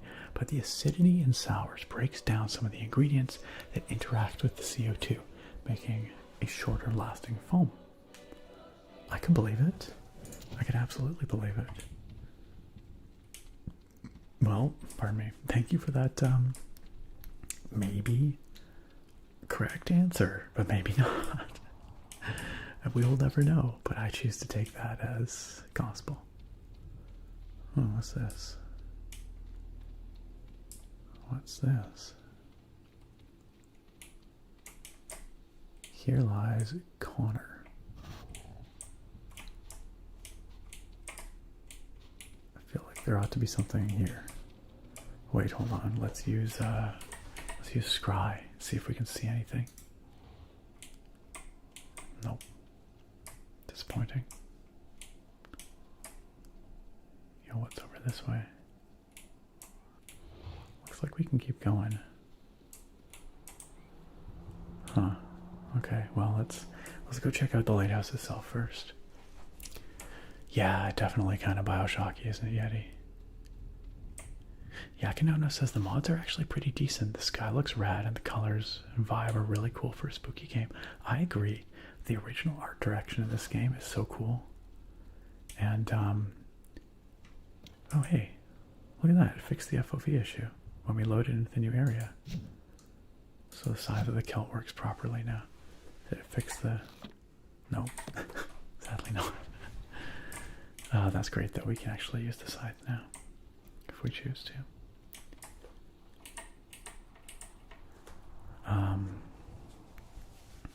Yeah, I agree. The original art direction is fantastic, and the mods have done a pretty darn good job of maintaining that vanilla vibe and just making it look a little better, you know?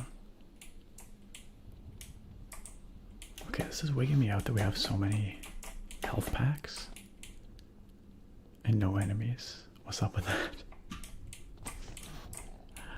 It's upsetting.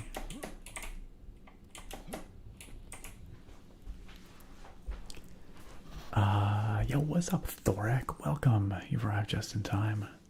A little later than usual, so it looks like we're already infiltrating a spooky lighthouse. You know it.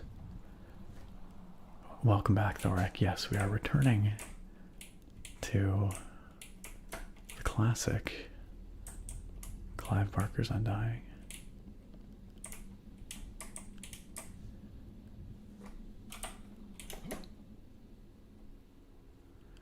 As is Halloween tradition. Or spooky season tradition. Oh, we've got a... I could tell you're not one of them thieving for something, nay. So, who be you? I'm a friend of Jeremiah Covenant. Jeremiah, eh? Is he still alive? Last I saw him months ago, the face of death was on him. He's bedridden. One would never know my how deserted the Covenant grounds have been. Only once I see prowling round a Trassotti scum. How do they get on the grounds? I helped them to. The only reason I'm still alive is because those thugs need me to mend a lighthouse. This is a treacherous inlet with all the fog, you know. And since the bridge back to the mainland's been destroyed, the Trassotti need me to keep their boats from crashing up on the cliffs. Call me Sedgwick. Are you alone here? No, I am. Them thieves killed me only son Connor. Oh no. And he tried to drive him off. Oh no. I'm sorry to hear about your loss. Do you have any idea where these thieves are hiding out? Judging by the fair amount of Trassotti patrols I've seen by the caves up on the coast a bit, I'd see their hideouts nearby. Sounds dangerous, but I've got no choice. Things will only get worse if they're not stopped. I bet Ambrose is there too. Maybe if I can get to him, the Trassotti won't have any reason to be here. Ambrose, eh? Come to think of it, I may have seen him lurking about. But that's not good news for Jeremiah, I say. As I record, there was these tunnels that went from the shore up into them cliffs. Right up to this old garrison perched on top. Me father kept me from playing up there by sealing off the tunnels with an iron door he kept locked. I wonder if the key might be in his old sea chest. Where is this chest? In me living quarters. Is that a working gun you have there? Maybe. Why do you ask? Those Trassotti robbed me of everything, including me revolver. They didn't find me grandfather's stuff, though. Including some silver bullets he got in the Merchant Marines. He believed them superstitions that say you can kill werewolves and evil creatures with them. Considering some of the weirdness going on here, those bullets might come in handy. I know they're in the chest, so here. Take this key to my living quarters and have a look-see. Thanks. I appreciate your help. The more of them bastards you kill, the better. So if they killed my son, oh, it's the least I can do. I shouldn't laugh at the voice acting, but it's so hammed up. It's great, honestly. Okay, so we've met the lighthouse keeper, the lighthouse keeper, Sedgwick, whose son Connor was murdered by the Tresanti. The Tresanti are kind of like a bunch of bandits, basically, that have rolled up on the estate here.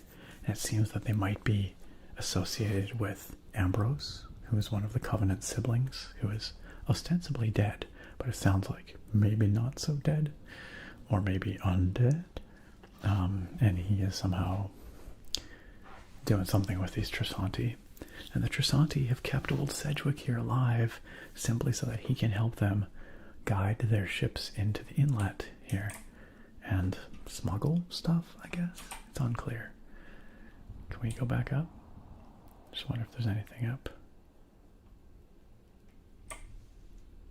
Nope. Guess not. Okay, back down we go. So, we've been tasked with Sedgwick to go and... See, I really wish we could reel this properly, but... So it sounds like there's a hideout, a Tresanti hideout, located up the coast, in the cliffs, hidden cove. We should look for an entrance on the surface, which can be unlocked by a key, which is in Sedgwick's chest in his room, which we found that key. We found that chest, I should say. So let's go up again. Hop our way up these stairs. There we are. Use the sea chest key. We got some silver bullets and a lighthouse gate key. Use a key to get a key. And poor Connor's grave back here now makes sense. We now have context.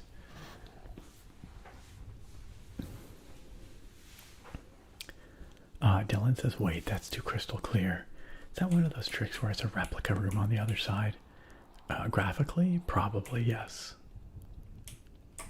Yeah, probably. Kind of great though, eh?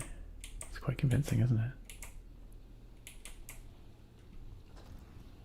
Ibernaisley, welcome. Ibernaisley says, second night home with my new baby girl means I'm up late enough to catch a stream. Congrats on your new little one. That's huge. And also, glad you could join us. Glad you could join us. Welcome on in. Even if you're probably exhausted beyond belief. Glad you could be here. Are they speaking English? Says Kuro. I think they were. Yeah, I think they were. Barely. But yeah.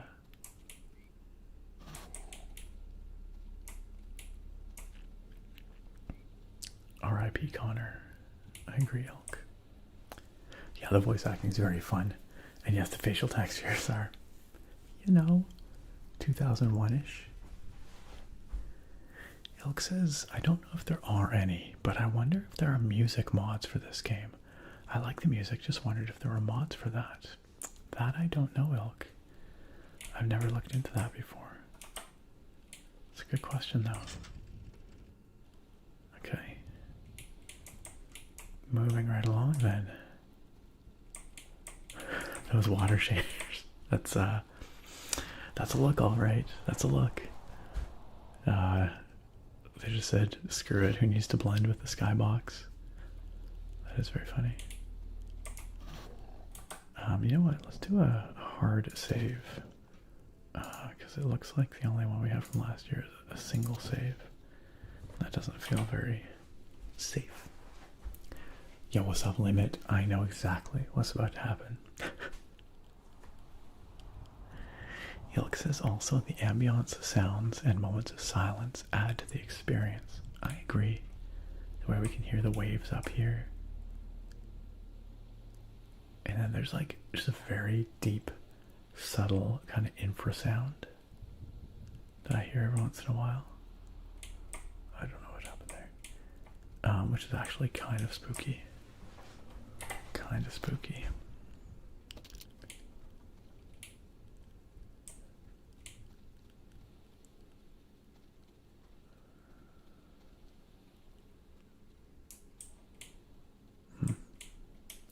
he said something about an old fort on the coast here, or something like that. Guess that's this.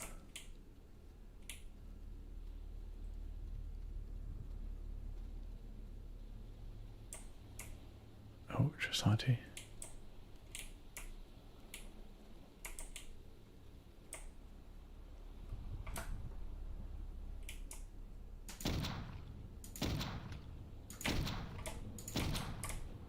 Got him.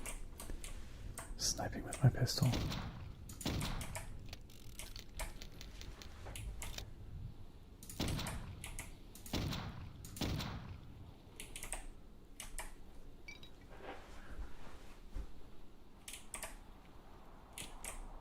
Let's use that Tibetan war cannon. This last guy. Nice AI, bro. Ow. Really? I shouldn't have made fun of his AI.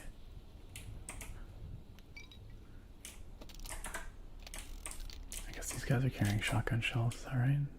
Yeah. Well, we can use the shoddy, I guess. Since that seems to be the ammo they're dropping. Let's use health pack.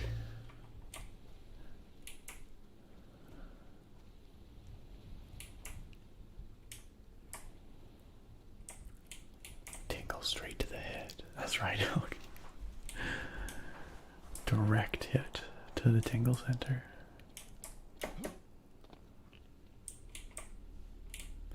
Guess we're full on the Molotovs.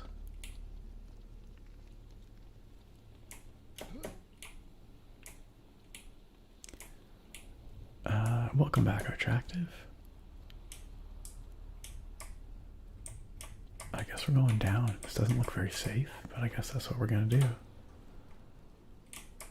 Anything around the fire? No. Alright, well, let's do this. New journal entry. Something. Time to exact revenge for Cedric and Jeremiah and for myself. God be with me, says Patrick. I need to find a fix for that journal. I actually messaged the mod author in Discord in an attempt to try and find the fix. Okay, so these are like pirate nets, almost like a rigging that we have to climb down, it looks like.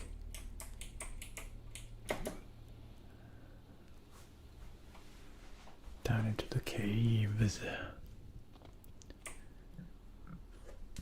Attractive says, okay, I'm back. I went for a swim and took my parents' dogs for a walk down by the river. Oh, that sounds so nice. That sounds lovely. Sounds delightful. Also, thank you for making it rain, Attractive. The game's going well so far. We haven't played too much. Wait, can I just kind of like murder these dudes from up here? I absolutely can. Owie. Dang, they got good aim. To be fair, I was sitting still. Okay, some of them have regular bullets, it looks like. Watch out for scamps. You know, there could be scamps down here. I would believe it. I would believe it. Do you think these are like explosive barrels? Maybe I should. Oh no, they're here. They found us. Even here. Good thing I've got my trusty shotgun to deal with those scamps. Yeah, that's fair, Attractive. It sounds like it's unpleasantly warm there. Unpleasantly warm. Especially when it's 30 frickin' degrees out. This is kind of cool. Eh? Again, those water shaders. Top of the line for the time. Okay, so we're in like a coastal cavern. Like a cave by the sea, it looks like.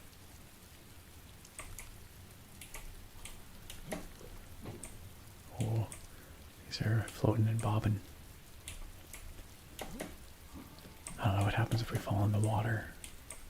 I assume it's not good though. That light is not right. That's not how that light's supposed to work. Oh, again, we've got these misplaced coronas here. Whoa. Whoa.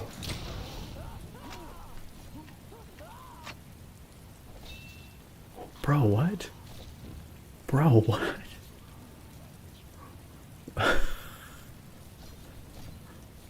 That was so rude. That was so rude. I blasted the dude with the shotgun and lit him on fire. And he just came up and he just one-shotted me. Extremely rude. Alright, let's use this health pack so we're not at such low health. I'm not sure. Okay, I don't have incendiary shells on, so I'm not sure why I lit him on fire, for starters.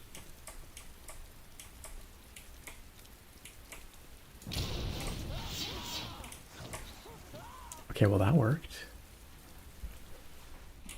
I guess I do have incendiary shells. I don't know. Like, you'd think that this one would be incendiary shells, where the icon shows the barrels illuminated, right? But let's try it out and see, I guess.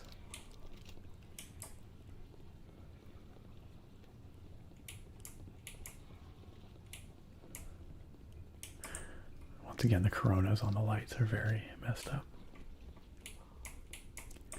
Oh, I see. We can't fall into the water. Can we swim? What the frick? Bro. Bro. Okay. It seems like I'm firing incendiary shells no matter what I do now. Not sure why that is. Interesting. Curved swords breaking the rules. Straight up, though. Alright, bro. Now I know to expect this guy. Freaking savage. You can just enjoy the crackling sound of this guy's flesh. So tingly. I don't know if there's anything else in this room, but I think we'll just keep moving on. He's dead as hell. Yeah, he's pretty dead. There's a lot of blood. Oh, no, now I'm making footprints. Bloody footprints. Alright. Excuse me, what? Excuse me, what was that? What actually was that? I'm pretty sure a dude just dropped dynamite on me. This is savage, y'all. This is absolutely savage. I do not remember this being so challenging. I feel like I gotta watch myself every single frickin' step. Alright.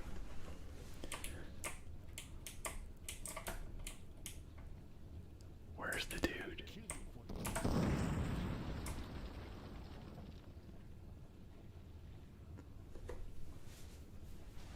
Crispy taters. Everything gets one shot, right? Okay, straight up. These are dynamite. How do I get up there? How much dynamite does this mofo have? How'd that hurt me? Bro, quit with the dynamite. Okay, we do have an option here. And that option is... Oh, that's not what I meant to do. For crying out loud. Okay.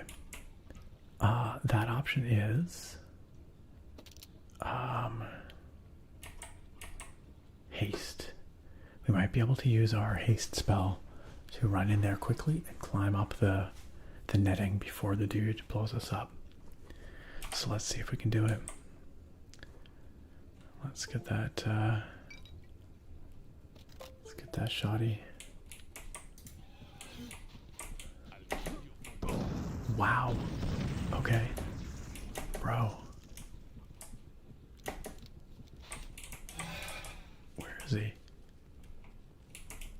Where is he? Was that him?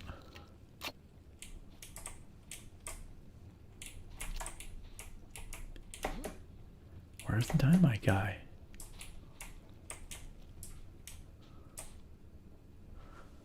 I don't know, man. Oh well. Thank you for the Saint Nick, by the way. I thought that was my computer actually disconnecting something. But no, it was just Saint Nick joining us. We needed his blessings. Okay, let's get that health pack and let's use the health pack.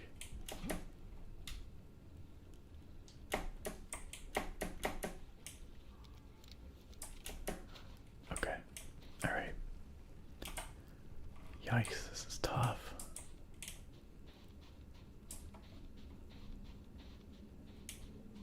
Very dark and spoopy in this cave.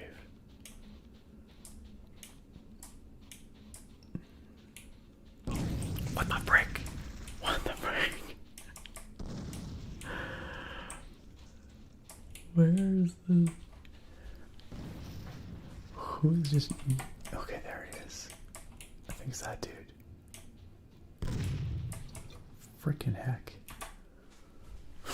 This is brutal. Just gonna save scum my way through this, because like every single time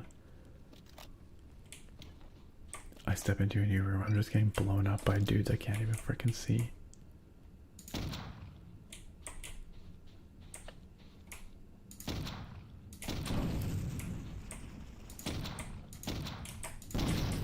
Oh wait, that's not dynamite, those are skulls. Mofo firing skulls at me. What is going on? Okay, I think they want us to use haste again to get up there.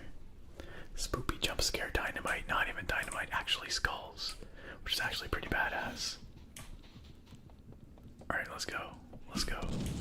Let's freaking go.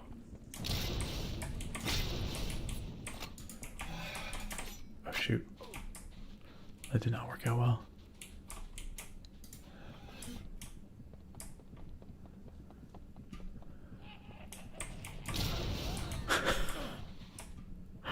Well, I got her. It was not very well done, but I got her. That was brutal. At least there's a health pack in here. Guess we'll roll with it. Not super happy with how that went, but what you gonna do?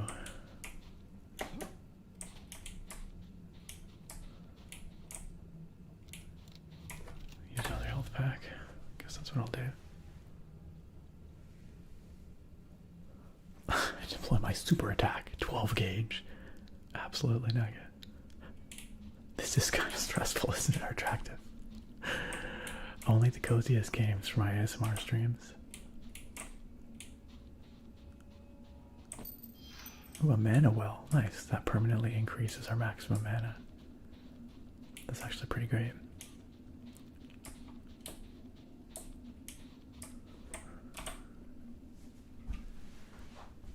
Elder Scrolls Cave Bandit's got nothing on this cave, right, Ilk? Right. The Falmer wouldn't even see it coming. 100%.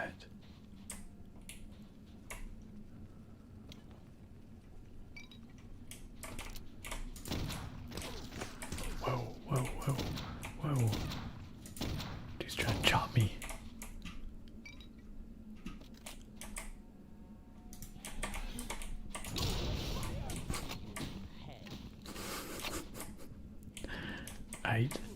Whoa, whoa, buddy. Buddy. Buddy, where are you going? How'd I miss?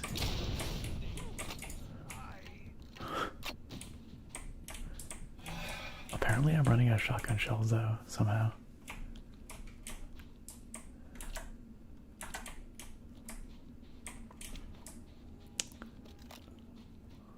This is challenging.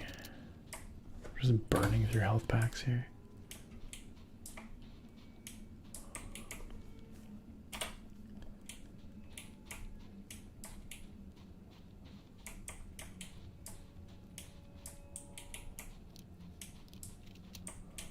Is this a trap? It's a dead guy.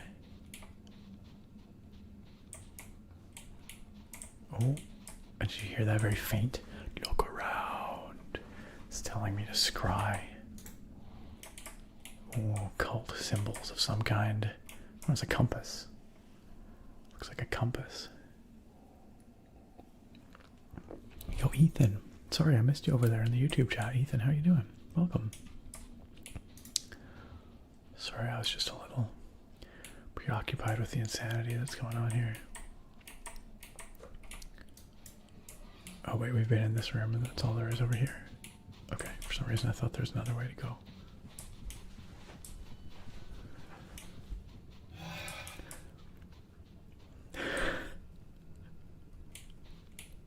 You know, they seem to respond best to that 12 gauge, I have to say.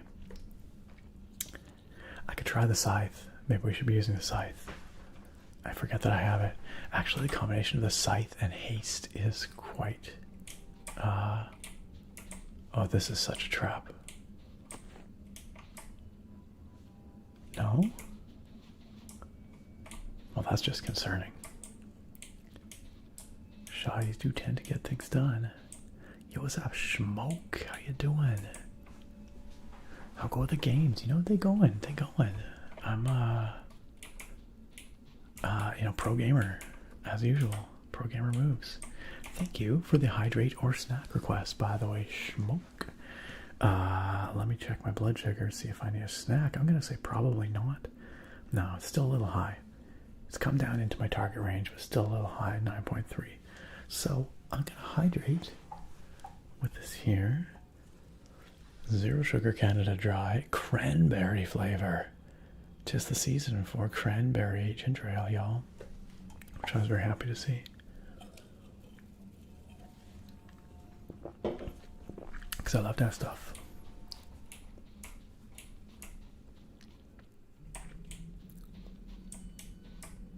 Oh, there's a dude. Okay, let's see if we can haste our way in there. Now, if I recall, the scythe has a mode where it steals health. Crap.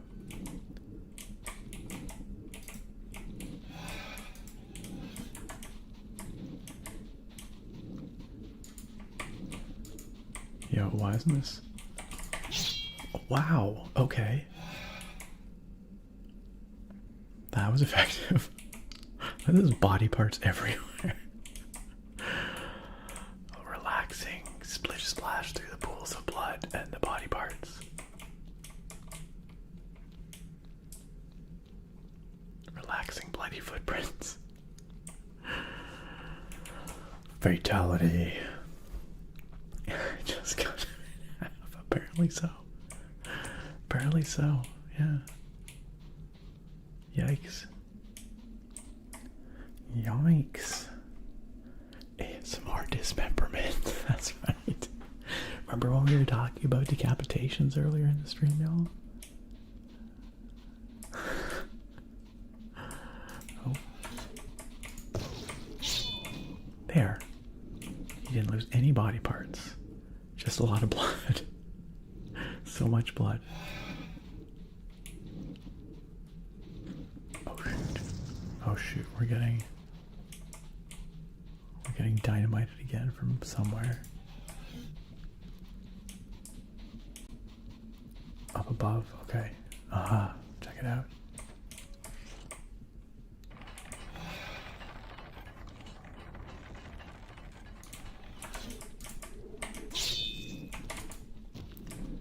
Yikes. Wow, that hurt. Oh god. Oh god.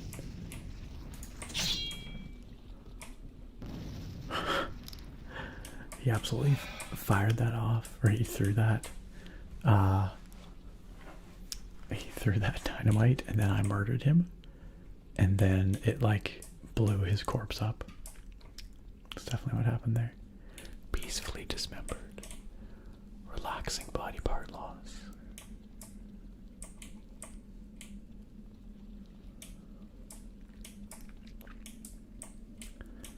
Is that all there is up here? Yo, what? Okay, maybe this is the way we're supposed to go. I don't know. How I get out? Please. There we go. Okay, maybe that's where we have to go, but there was another way to go down here, so let's do that first. The scythe is extremely badass. Couldn't agree more attractive. Okay, but yeah, let's see what's over here.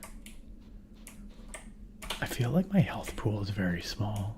Like I die very easily. Is that a cannon I see at the end of the hole? Am I just about to get cannonballed?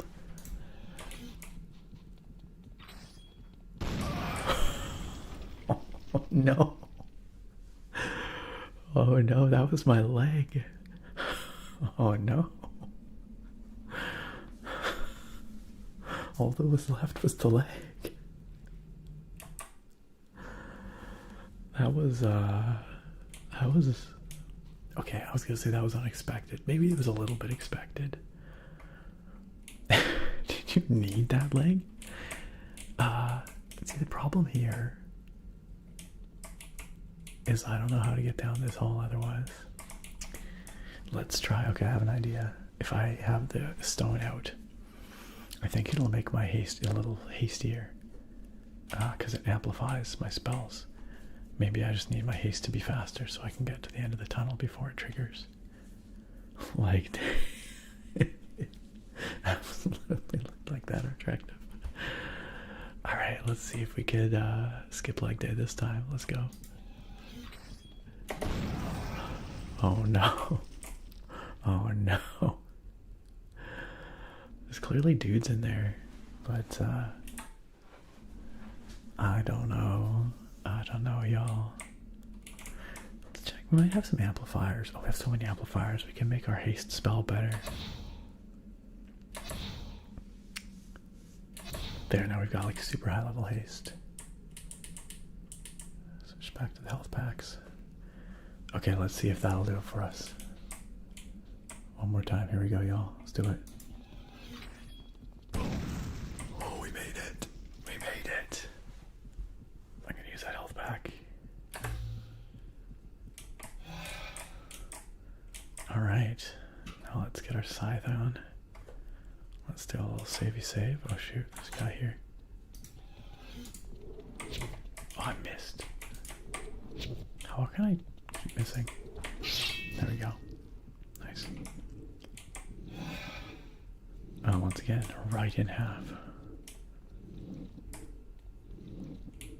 Alright. Just imagine all that blood spilling out. It's just his stress. Just his stress melting away. Oh, we've got some dynamites. Got more incendiary shells. That's good, that's good. Whirlwind sprint straight up though. Absolutely. Wait, what's the whirlwind sprint? Ooh, an amplifier. Totally worth it. What's the whirlwind sprint? Words. Can anyone remember the words for whirlwind sprint?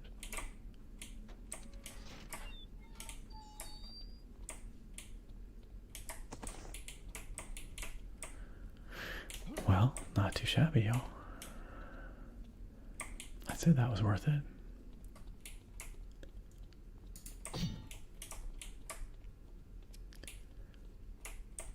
Is this going to trigger again on our way out? Also, talk about overbuilt defenses.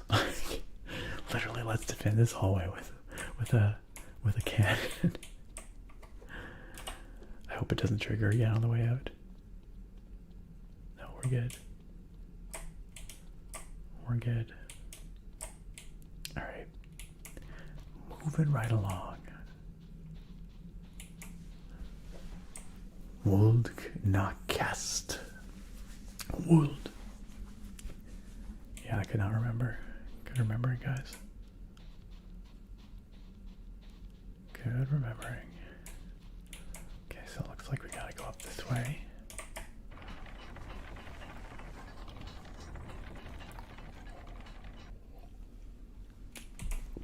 And then down into this water body. Which is kind of weird. You know? Kind weird. Now, what are these things? Are they explosives? I bet they're explosives. No, they're just like underwater lights. Do we have breath in this game? I don't remember. Apparently so. Alright, well, let's go. Let's haste it.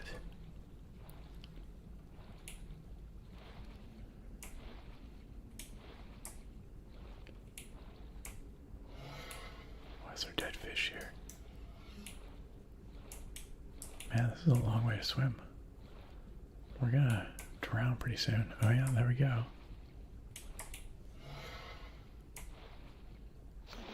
Whoa. That was a little rough. But we made it. Okay. I think we're okay. I think we can roll with that. I'm scared of the dudes. They're gonna be in there. I just know it. And then sprints accidentally off the mountain and right past the graybeards. 100%. 100%.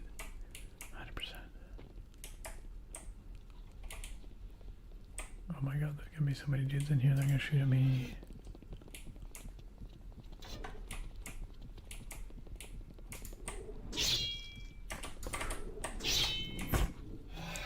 I don't know how he survived the first hit. And then he just kind of stared at me. Are there more dudes around? Sounds like it.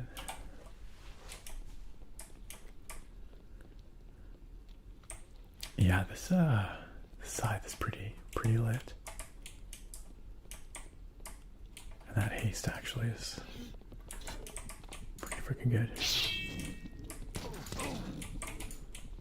Oh yeah, right, after I use the scythe, it takes a little while to become usable again.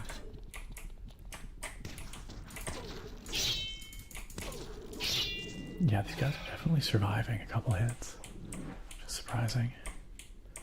Still though, that worked out. We have lots of health. Passes out before reaching the surface to breathe. You're finally awake. Amazing. Just fade to black and then there we are in Skyrim. Yo, what's up, Mock Sean? Welcome. Welcome into the chat. I assume this is just how we get back up on here if we go into the water, but let's just take a look and see if there's anything. Oh, there's some ammo down here, but I don't think we need it. Guess there could be other stuff too, like amplifiers, who knows? It's pretty hard to see actually though.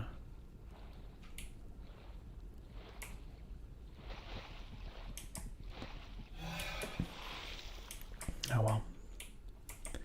Move right along.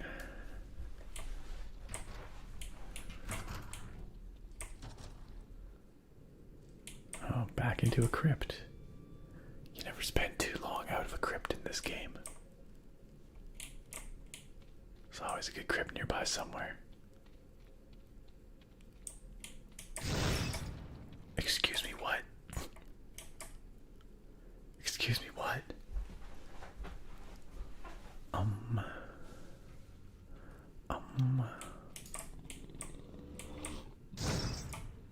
These guys are throwing Molotovs. This whole section really wants me to use the haste. Or, I guess we could throw our own Molotovs. But let's just try the haste. That seems to be working well for us so far. Ow.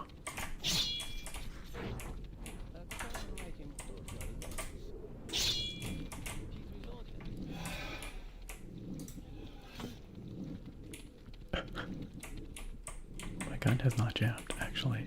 I'll have you know.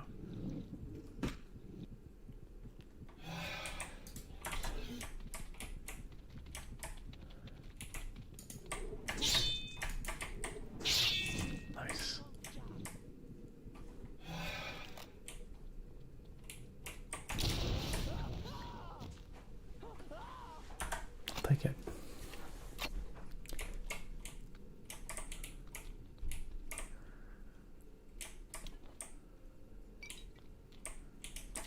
say that went okay.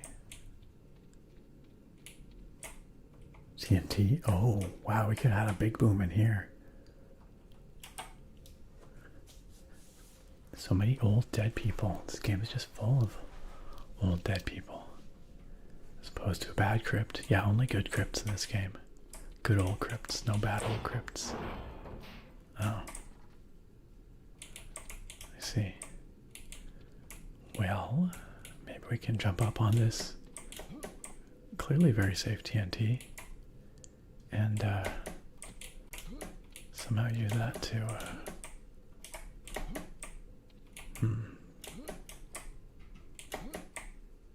Nope, doesn't seem to want to do that. Rude. Okay, well, what else can we do? We could maybe blow this thing up. I don't know. It's possible. That's obviously the next area. Oh. Oh. Well, might as well. Or maybe shooting that TNT might blow open a wall that we can go through. This one sure looks like it will. Yeah, this is some new dead guys as well. You're right, Aga. What separates a good crypt from a bad crypt? Is it the number of bone boys? Absolutely. More bone boys equals better crypt. Everyone knows that. Stuck. Charmed. Won't budge. I'm a little scared to shoot this. But let's see what happens. I think we can use our Tibetan war cannon on it.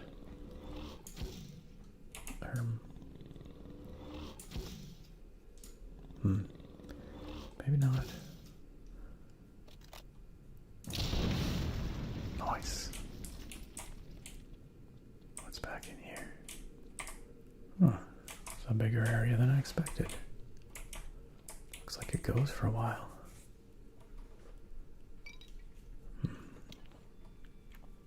Yo, we the Bone Boys. Welcome to our crypt. You've entered the Bone Boys territory. Prepare to get boned. Uh-oh, it's one of those. One of those. Well, that was effective.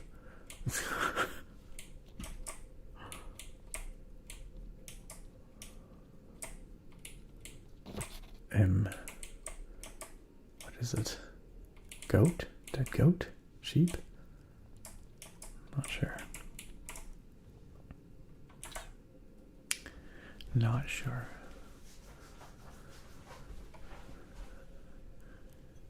We call that the bones.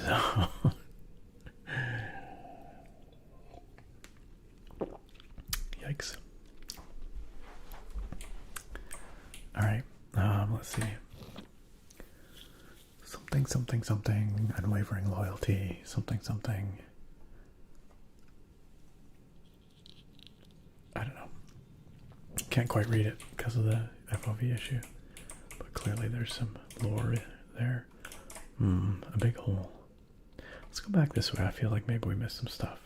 Maybe this is actually the right way to go. Possibly.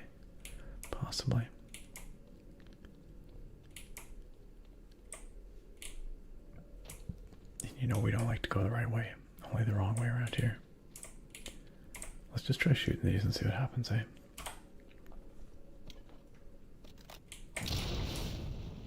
Excuse me. Excuse me, what is this TNT? I've been lied to. This is no TNT. This is just lame NT. I am disappointed. Oh.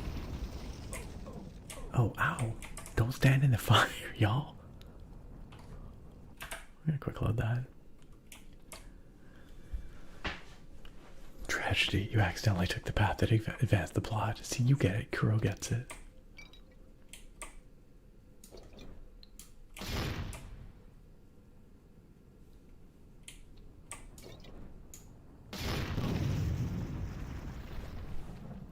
Rude. Extremely rude.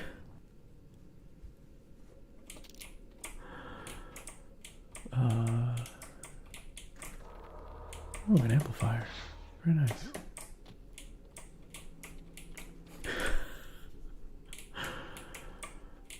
Okay, well, it's a good thing we can't carry any more health packs, because that way we're forced to use one to heal ourselves after that little escapade.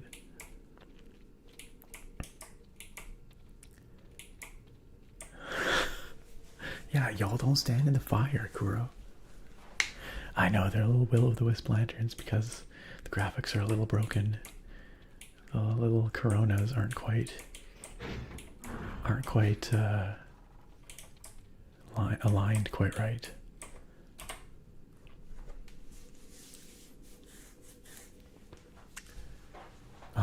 Bruce's random thought: the M1W cottagecore keycaps that you see on that board right there are Midsummer Night's Dream keycaps. You are correct. Thank you, Bruce. You are totally correct. I'd forgotten what that set was called, and you are correct. Thank you for reminding me. So with all these dead... Whoa. Whoa, whoa, whoa. Excuse me.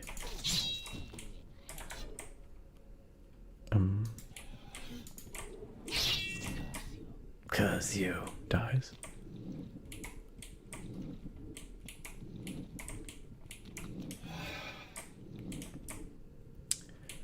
Man, this thing gives you back so much health. It's great.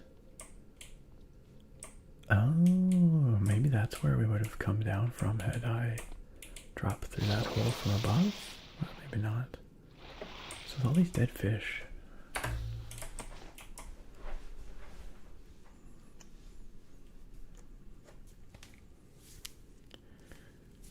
Hit the wrong key combo and you'll end up with a donkey's head. Excuse me. Oh, what? What in tarnation is going on here? Oh, there you go. Yeah, this is where I would have come down. Okay. Yo, shooting at me.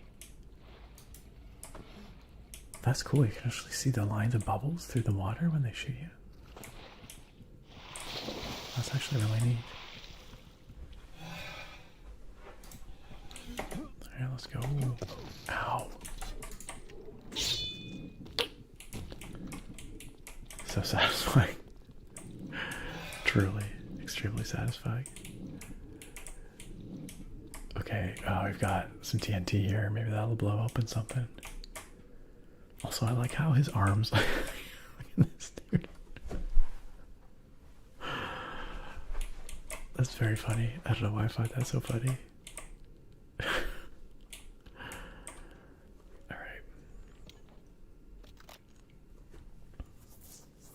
Nightbot's on a rampage. Just rampaging. Ow. All for nothing. For naught. That's what the quick load key is for.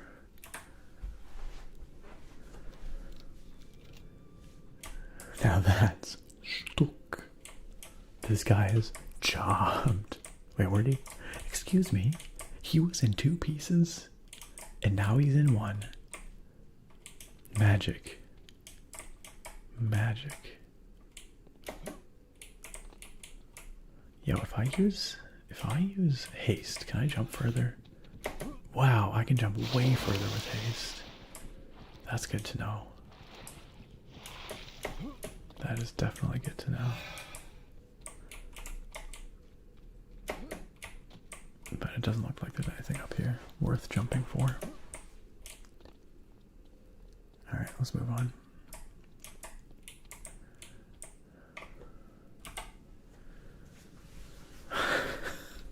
Thank you, Kuro. Thank you. I felt cheated. Cheated by his rememberment. Well, that's a lot of health and stuff. Molotovs. How do we get in there? Oh, shoot. Whoa.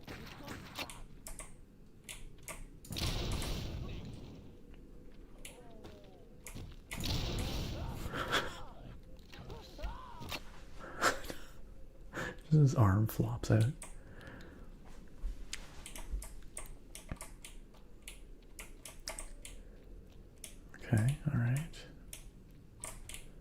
How's this gonna open?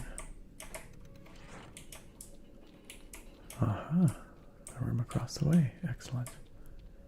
That's what I'd hoped for. This looks like a trap though, doesn't it? Helping with the stress. That's right, I'm just helping them relax. Look how calm they are now. Not a care in the world. Not a care in the world.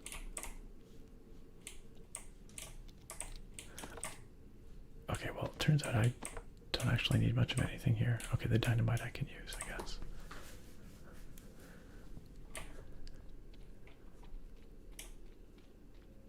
Really hope I can figure out how to fix the journal and those coronas on the lights for next time we stream.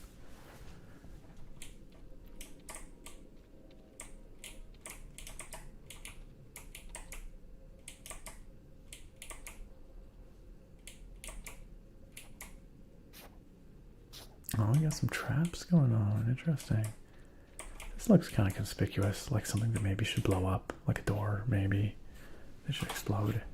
Let's try using some dynamite and just see what happens.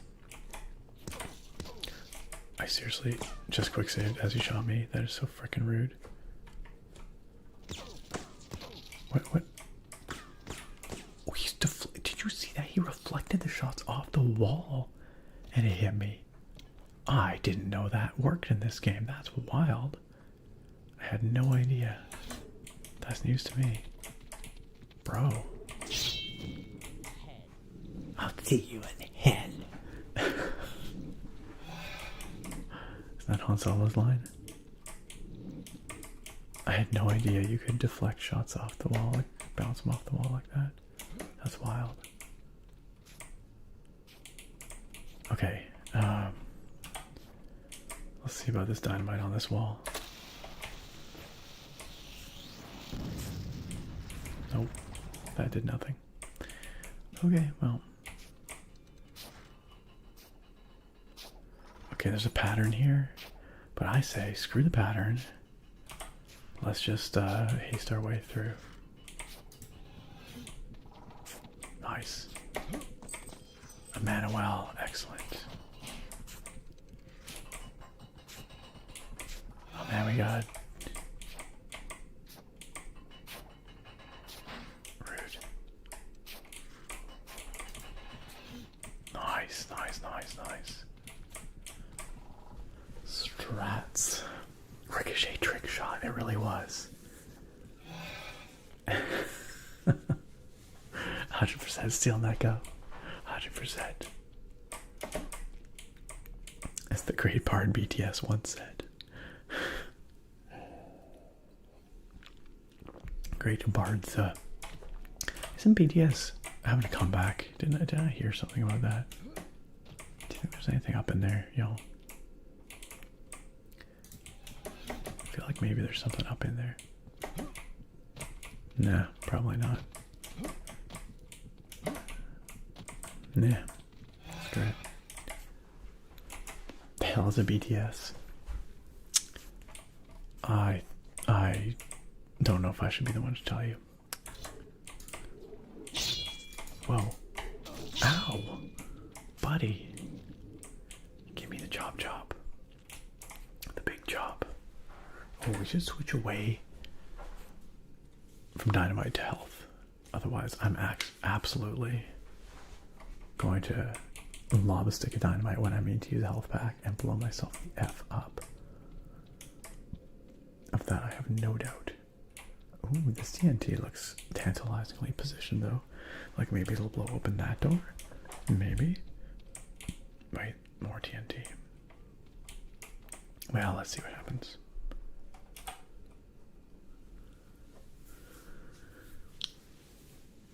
A true Skyrim player. Screw the swinging blade hallways, just whirl and sprint through them. Exactly. Skyrim taught me well. All the BTS guys are finally out of the army, and they're performing again. That's what I thought I heard. That's rad. I'm up for a new BTS single. Yes, BTS is a extremely popular K-pop group. Ow. that did nothing.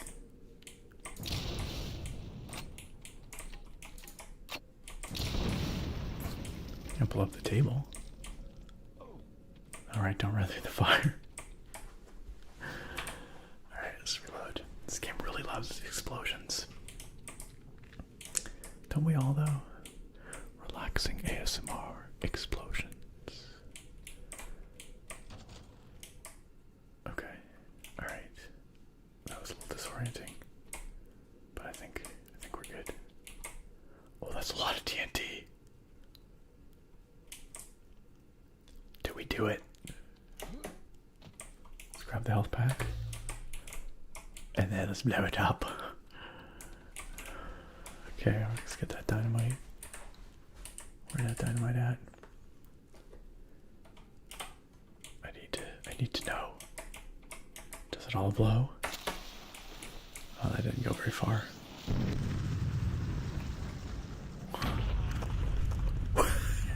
What? What? Are you telling me? Are you telling me? What? Are you telling me that blowing up stacks of dynamite in this crumbling ruin inside a cave might have led to a ceiling collapse? That's some bullshit, I tell you. Just absolute BS.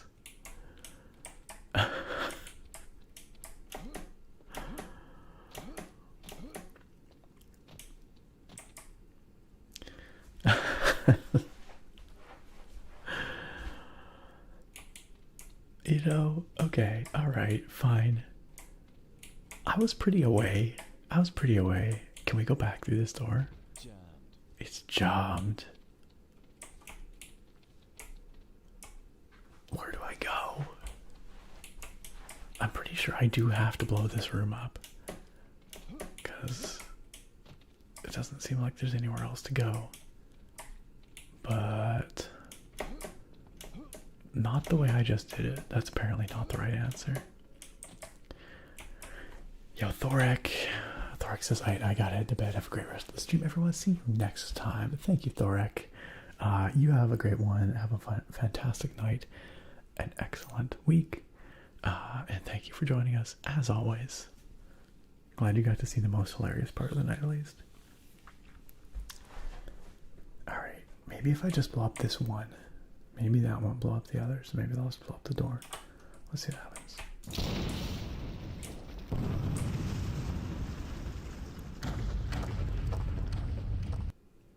Okay, alright. That theory failed. Bruce says, it's so funny how a game from 2001 put that kind of realism in, but games now rarely do that. Oh no, it's the consequences of your actions. I just wanna move ahead. Okay, I've got an idea. The game seems to want us to use haste. So what do you think if we blow up all the TNT and maybe it'll blow open this wall and then we haste our way through before the ceiling collapses? What y'all think of that? I think that might be the solution. This is a scientific method, that's right. Isolate the variables. Beanard, do you like this theory? Might as well try, says Kuro.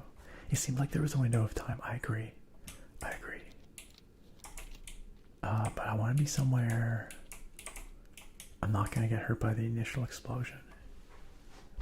Yakanono says, speaking of music, I've been getting back into 2024's Magdalena Bay album now that I have the bandwidth. Pretty great for anyone who likes alt pop and dance. Never heard of Magdalena Bay. I can't say I'm like a big alt pop dance person, but I would check it out. Sounds like it could be fun music. Attractive says, do it. Do it. Alright, let's do it. Let's see what happens.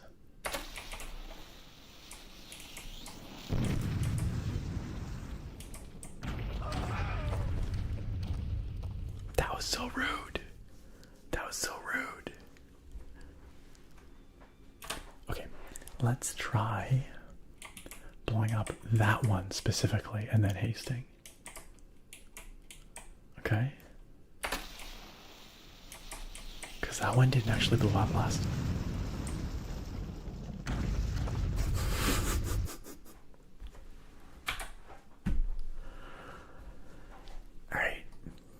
Alright. Okay, so the problem is that, yeah, if I blow up that one, it seems like it ignites, it detonates all the other ones. But when I did this one, it did not detonate that one. So I need to, like, ensure that this, okay. I've got an idea. Toss that, get back here. Okay, now go. We did it. Okay, and we somehow blew open another door. You will pay for interfering. Uh-oh.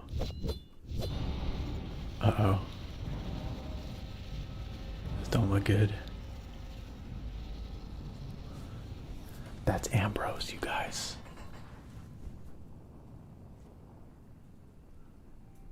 Yikes. Wow, that was spicy.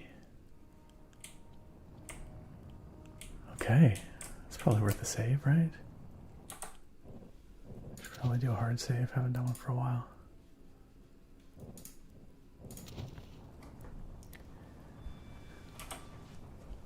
It's Jack Sparrow, Captain Jack Sparrow. You will pay for interfering.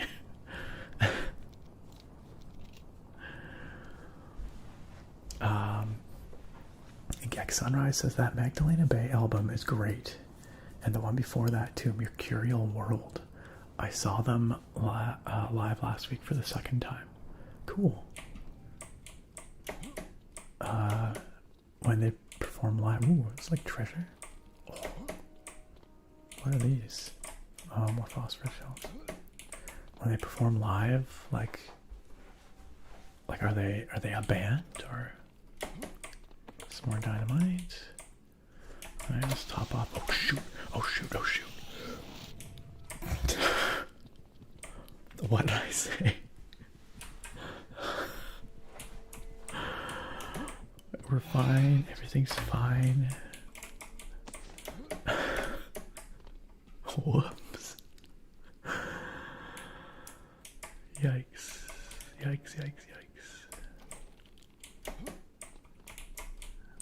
God, they've given us a lot of health packs and stuff here. Which again, a little concerning. What do you think that's supposed to be? This just looks like garbage. Looks like a bunch of springs. I don't even know what that's supposed to be. Ooh, a new spell. Skull Storm. That's what those witches were using against us.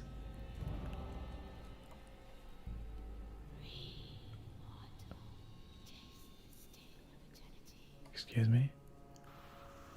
Oh no. That face though. Uh-oh. Where's my dynamite at? Okay. Let's haste our way out of here. Okay. That wasn't so bad. Oh wow. It just placed us right back at the start of the... like, basically the start of the game. But no, this is, I guess the idea is we escaped and we came back from the coastal caves and are now re-entering the mansion, I guess. She got some bad breath. Yeah, y'all ever heard of halitosis? Y'all ever heard of Mentos, lady? Beanard, you've officially been spooked. Good. The game did its job. Bruce says, hey, these textures are actually pretty solid. So these textures are upscaled. They're ESR GAN upscaled, but they are upscales of the original textures. So they're a little crispier than the originals, but they are, faithful to the originals. So yeah, now we can throw skulls. That's cool. That's pretty neato. Okay, I'm switching away from the dynamite.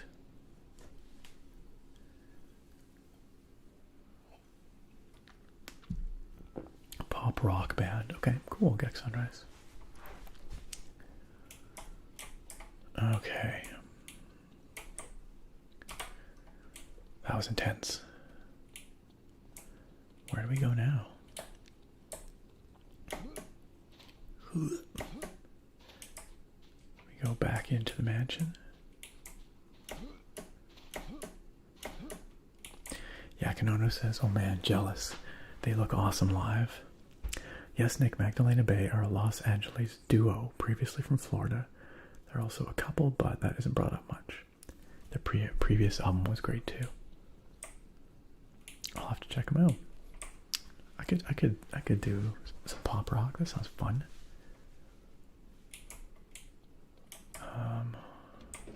Back into the manor, I guess. Although I'm not quite sure what we're looking for here now.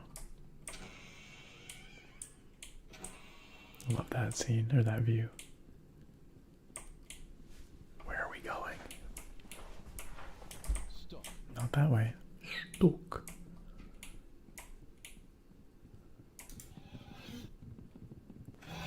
Oh, hello. Lady, what are you doing here? Oh good, you've returned. Jeremiah has been asking for you. This place is cursed. The Great Hall. How is she so casual? How many dead maids have we found in this game so far? You should not be here. It is not safe. Kuro, dead maid count. Stat. That's right, Ilk. I can hurl skulls just like the Bone Boys. In the Bone Zone. Welcome to my Bone Zone.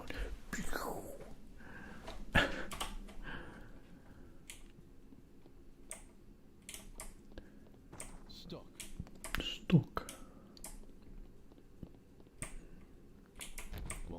I am not killing the maids, thank you. The maids are just turning up dead everywhere. Yeah, I love the floor in here. Whoa. Excuse me? Oh shoot, these guys are nasty. Ah. Ah.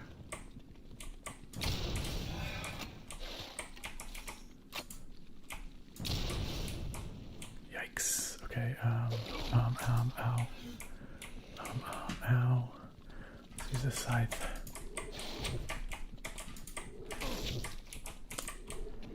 Come on. Really? Wow, these guys are pretty much impossible to hit with this. Ugh. Oh no. Okay. I didn't need that hit anyway. I guess. Yikes. Okay, sure. Gosh, I don't know what weapon's gonna work well against them. Honestly, the Chatty's probably not a bad choice.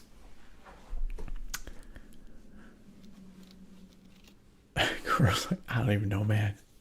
I feel like we're up at least over 10 dead maids, you know?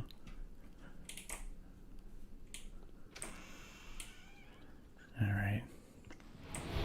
Uh-oh. Alright, let's try this again.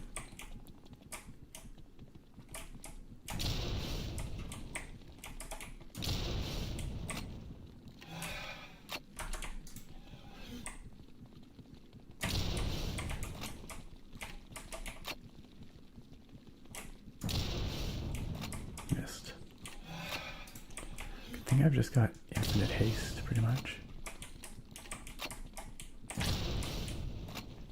What I don't have is infinite shotgun ammo.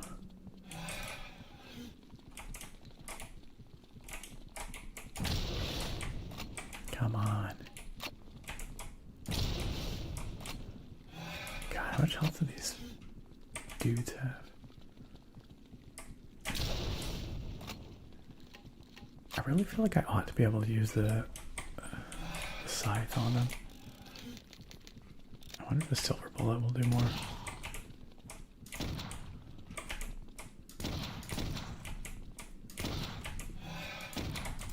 Talk about freaking bullet sponges, y'all.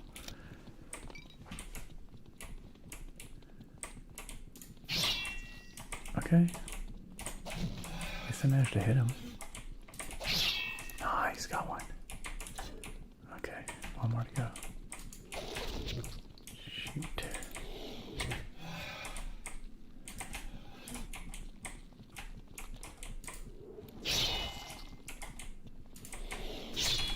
Nice. Whew, okay. Straight up the time-honored tradition. I mean, how else are you gonna do it? How else are you gonna do it? Whew, that was tense. Okay.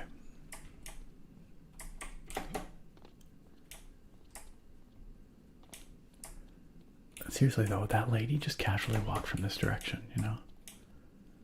Like it ain't no thing. Also, let's see. There might be something up here I should probably save. Patsy Stone says, came here for relaxing vibes, but ended up with PTSD from demon flying skull thingies. You know what? Sometimes that's the ASMR nerd stream experience. And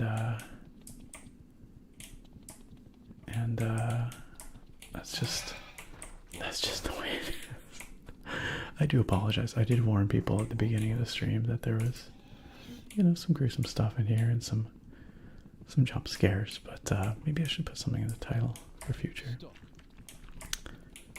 This game is definitely... Oh. Jeremiah, it's good to see you up and about. Indeed, it feels like I've slept forever. I'm still quite weak, though. Come, sit close and tell me what trouble my siblings have caused me. Tell me what trouble my siblings... Uh-oh. Ah, yes, brother. What madness Evil Jack Sparrow. caused this time. Let's remember who started this whole thing, Jeremiah. A pity you're so weak you can't finish it. Why are you bringing an outsider into family matters? Afraid you can't stop what you initiate. Like how Patrick's just Give me the stone around your neck. standing there, watching it. Right here and now. No, Patrick, don't do it! I must, Jeremiah. I owe you my life. Ambrose, the only way you'll get this stone is by letting Jeremiah go. You're in no position to bargain with me, outsider. Give me the stone, or my brother here gets a trip to the family mausoleum. Fine, here's the stone. Now let him go. He's not part of this fight. Here's where you're wrong. You're a stranger to a fight that's over 2 decades old. Jeremiah has everything to do with this. Oh no. Oh no. Coming for a long time, brother. Now, you will taste the power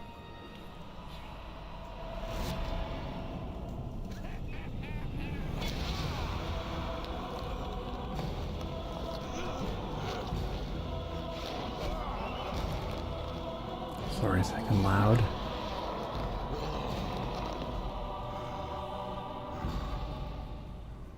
Alright. Oh boy. Ow.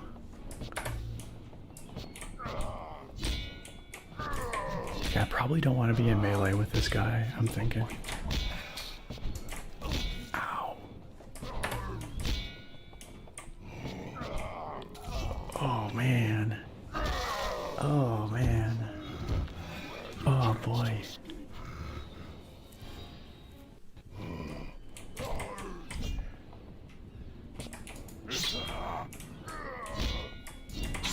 I don't know, maybe I do want to be in melee with this guy.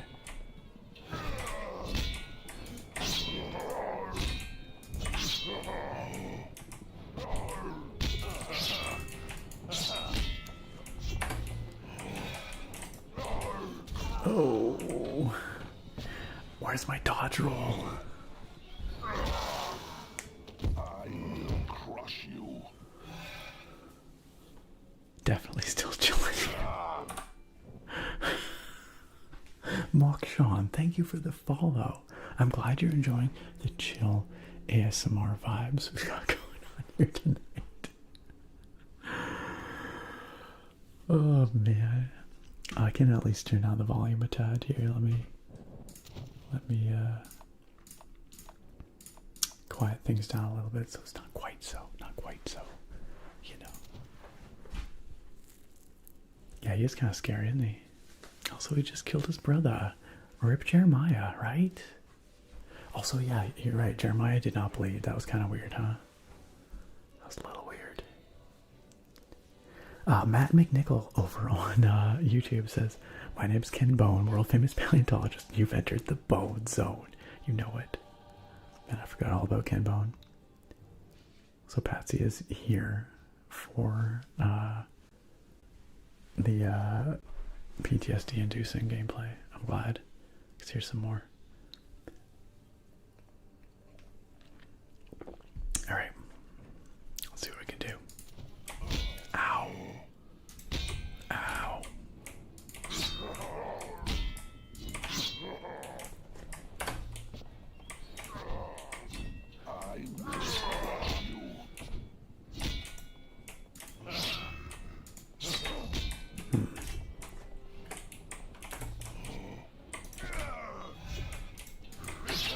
Oh god.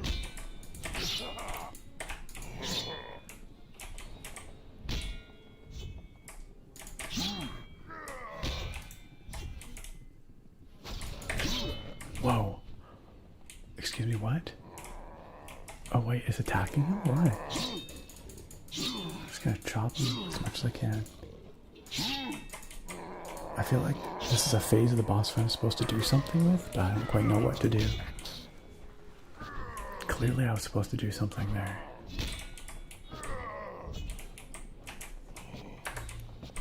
Oh god.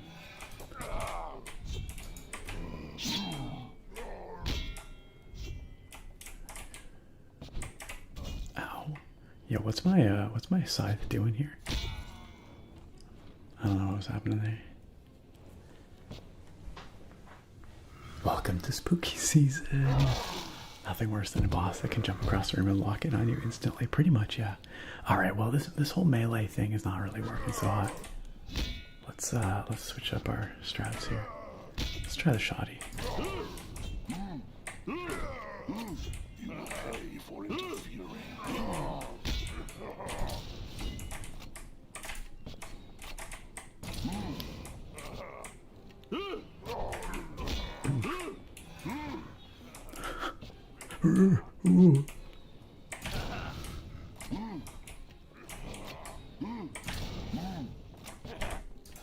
Oh, come on. I was nowhere close to him. There goes the audio. Sorry, the stream audio.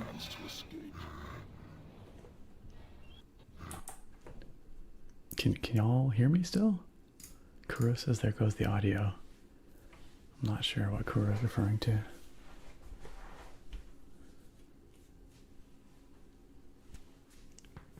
Because I don't see anything to suggest the audio would stop. Naga says I can hear. Ilk says yes, can hear. Okay, well, I don't know then.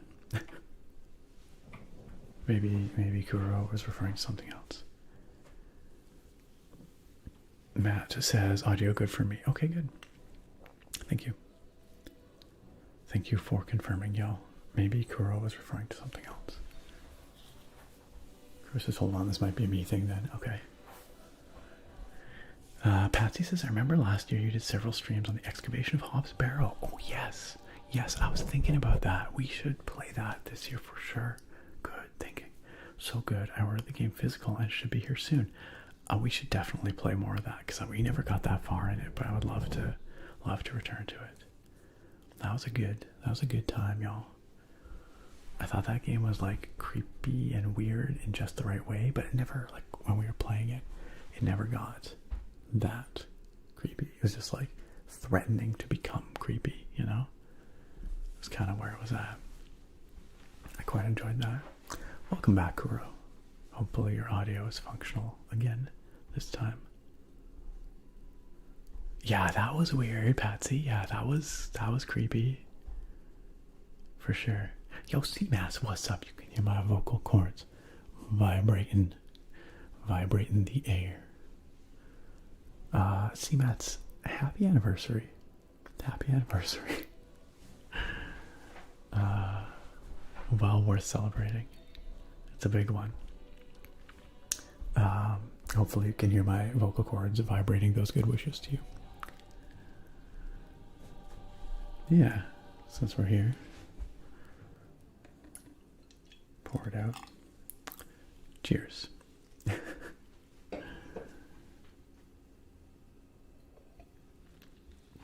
I'm glad the reload worked. Kuro.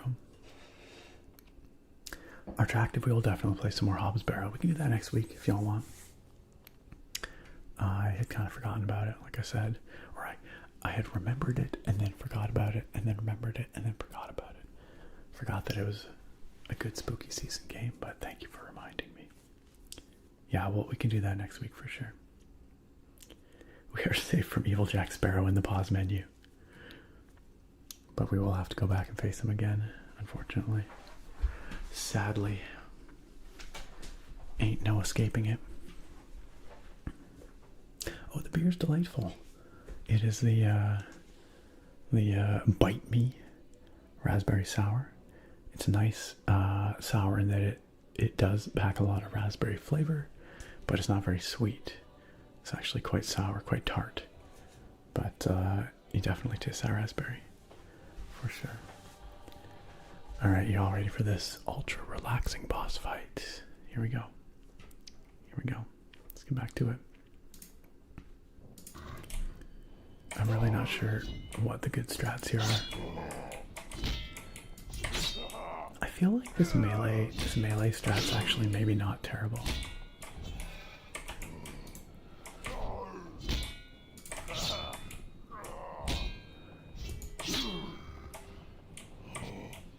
Just gotta strafe a bunch. Ow.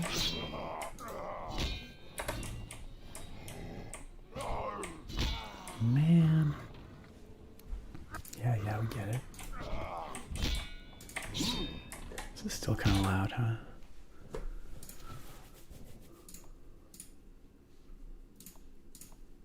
Let's try that. Let's try that. It is quite delightful, attractive. It's a good summer beer. Like I said, I'm trying to get through my summer beers.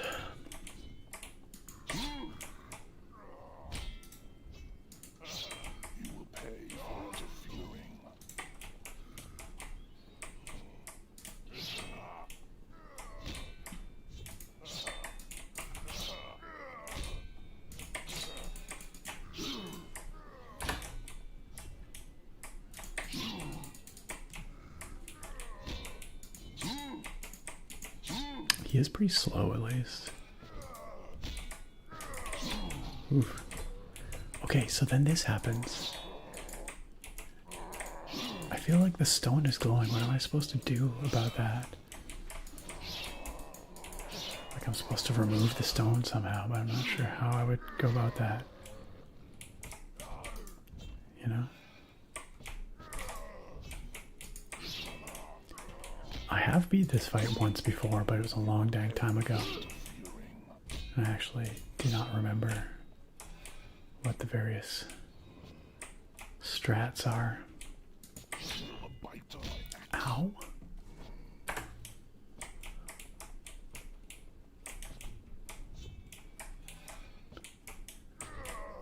Oh, come on, bud. Come on, bud. Kuro says if the melee strat doesn't work out, we could maybe try baiting out his multi-hit slam and then just chuck a bunch of dynamite or spells at his feet. Oh yeah, shoot the stone. That's not a bad idea, attractive. We could try that. And Kuro, that's also not a bad idea. Just chuck a ton of dynamite. Let's see what happens. I think shooting the stone's actually a pretty solid idea there too.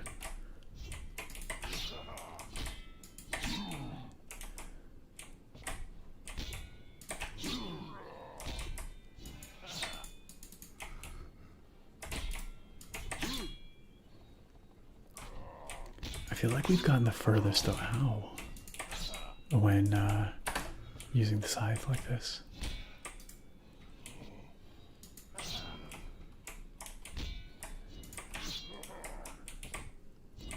Okay.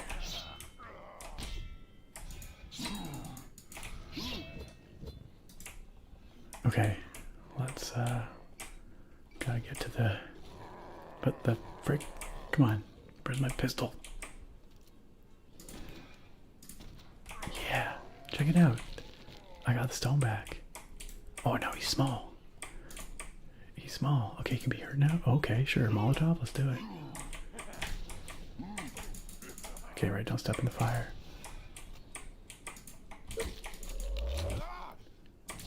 Took it back. Okay. I got it. At least we know how that goes now. He's got a long transformation animation there. God, I wish I had a health bar or something. Oh, come on. That did not hit me.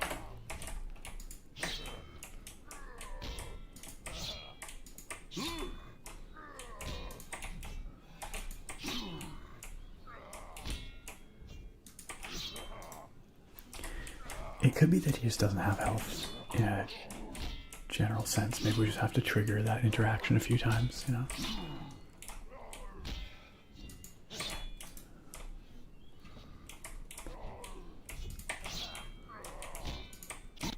Whoa, that was some wild lag there. Nice. Okay, I'll switch back to Shoddy. Blow him up, okay, or just reload. I'm really not capitalizing on this. Bro, come on.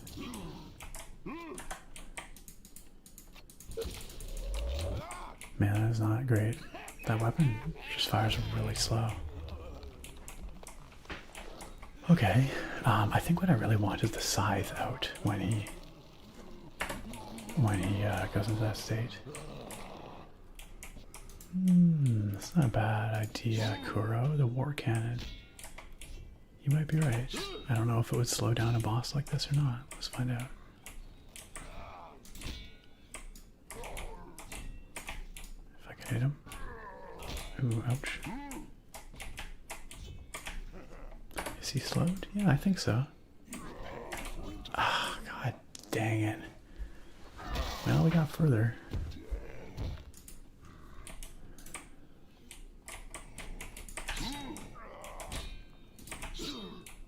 Wish I didn't have to cycle through all my weapons each time. It's very slow. Like when I want to pull out a particular weapon.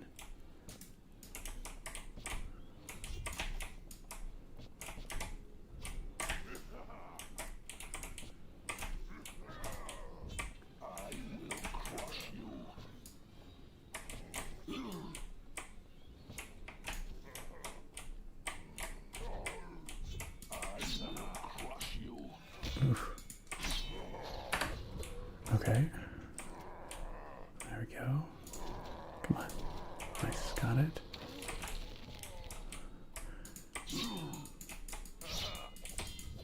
Oh. Okay.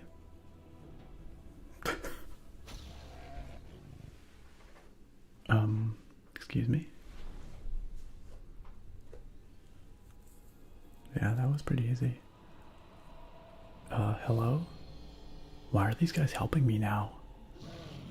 Or maybe not? I mean, he was trying to attack Ambrose, but he's not attacking me. Oh. Well. Cozy chimney fire with the fierce fight, right? Oh, a little flashback. 871 BC.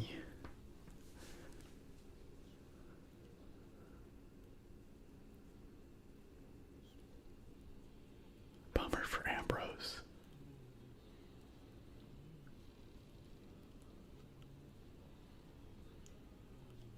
Looks like a happy dude.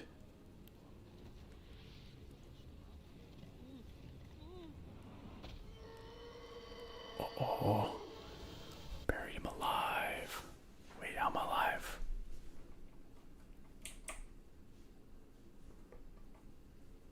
well, that's worth a save.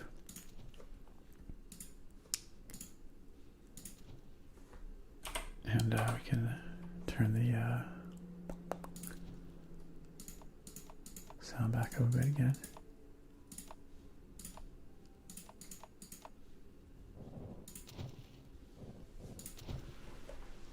It's pouring out. Hours later, it says. Somehow we survived. But how? Over on YouTube, Stephen O'Hara says, "Hey Nick, long-time lurker here. Always watch your VODs day after, as I'm living in Ireland and stream times are usually in the middle of the night for me. But keep up the great streams." Yo, Stephen, I really appreciate that you made it out to say hi. Can we all have a warm stream welcome for Stephen, y'all? And Stephen, thank you so much for watching the VODs as well. A big heartfelt thanks to all our VOD viewers. I appreciate it, even if you can't make it out, that you enjoy what we have here enough to keep up with it, to join us in the VODs. So thank you. Yeah, that was kind of crazy, wasn't it? Cycling through weapons like this almost makes you wish for a weapon wheel. Wait, does this game have a weapon wheel? It might. It has a spell wheel. I don't even know what the weapon wheel button is. But you might be correct. But yeah, that was easy once we managed it. Big bummer for Ambrose. Dude just couldn't cut it. Yeah, that burial scene was pretty terrifying. So that island with the standing stones is the same island where the Covenant kids spoke the ritual. Whatever this curse is, clearly it's related to the freaky mask buried alive guy, the Undying King, I believe. And I think this scythe that we currently wield was from that burial site as well. Naga wants to know how many of the siblings are left. 2. Bethany and Aaron, I believe. Bethany and Aaron are the remaining 2 Covenant siblings. Now that dear old Jeremiah is gone as well. Yo, what's up, Brass Jacks? Hey, you know what? At least you made it before the end of the stream. Who knew waking up in the middle of the night would have the benefit of catching the stream? At least silver lining, right? That being said, however, unfortunately, I'm going to have to wrap up the stream here. Because it's getting pretty late, and I got to get myself to bed. So, pardon me. I think we're going to leave it off here, and we will find out how exactly we survive that next time. Looks like we have a journal entry. Presumably, Patrick will explain how he was rescued. So, but we will return to this game, this spooky season, whether it's, well, it won't be next stream, because I think next stream I would like to do Hobbs Barrow, now that I've been reminded about that.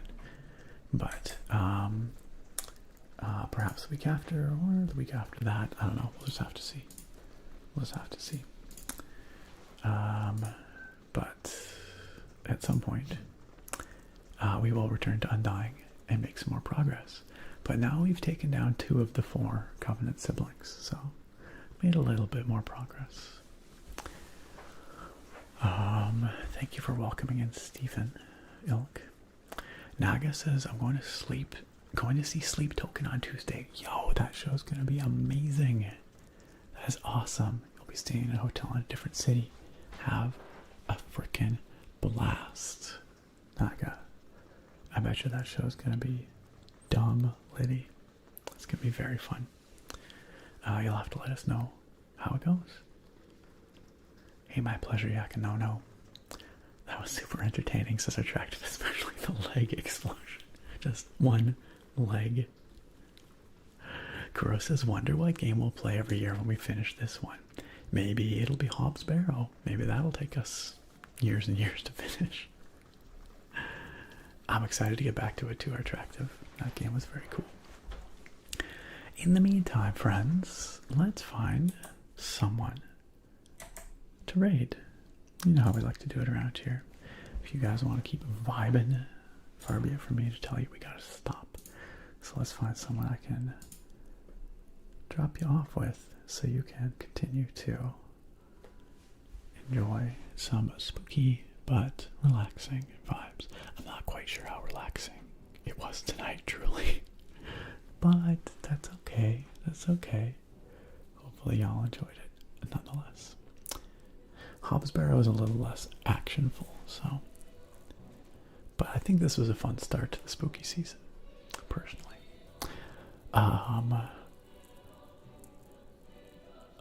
Falcor is doing a multi-bean ASMR. Looks like she's got a lot of beans. Let's go raid our friend Falcor and see what them beans are all about. What them beans are all about.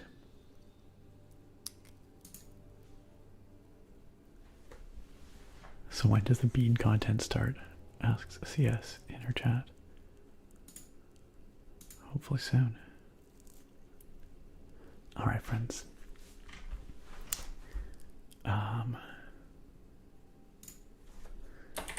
Rating. All you gotta do if you want to come join us and go hang out with one of the coolest, awesomest, tingliest, kindest streamers on this platform is just sit tight and we'll be in Falcor's chat soon.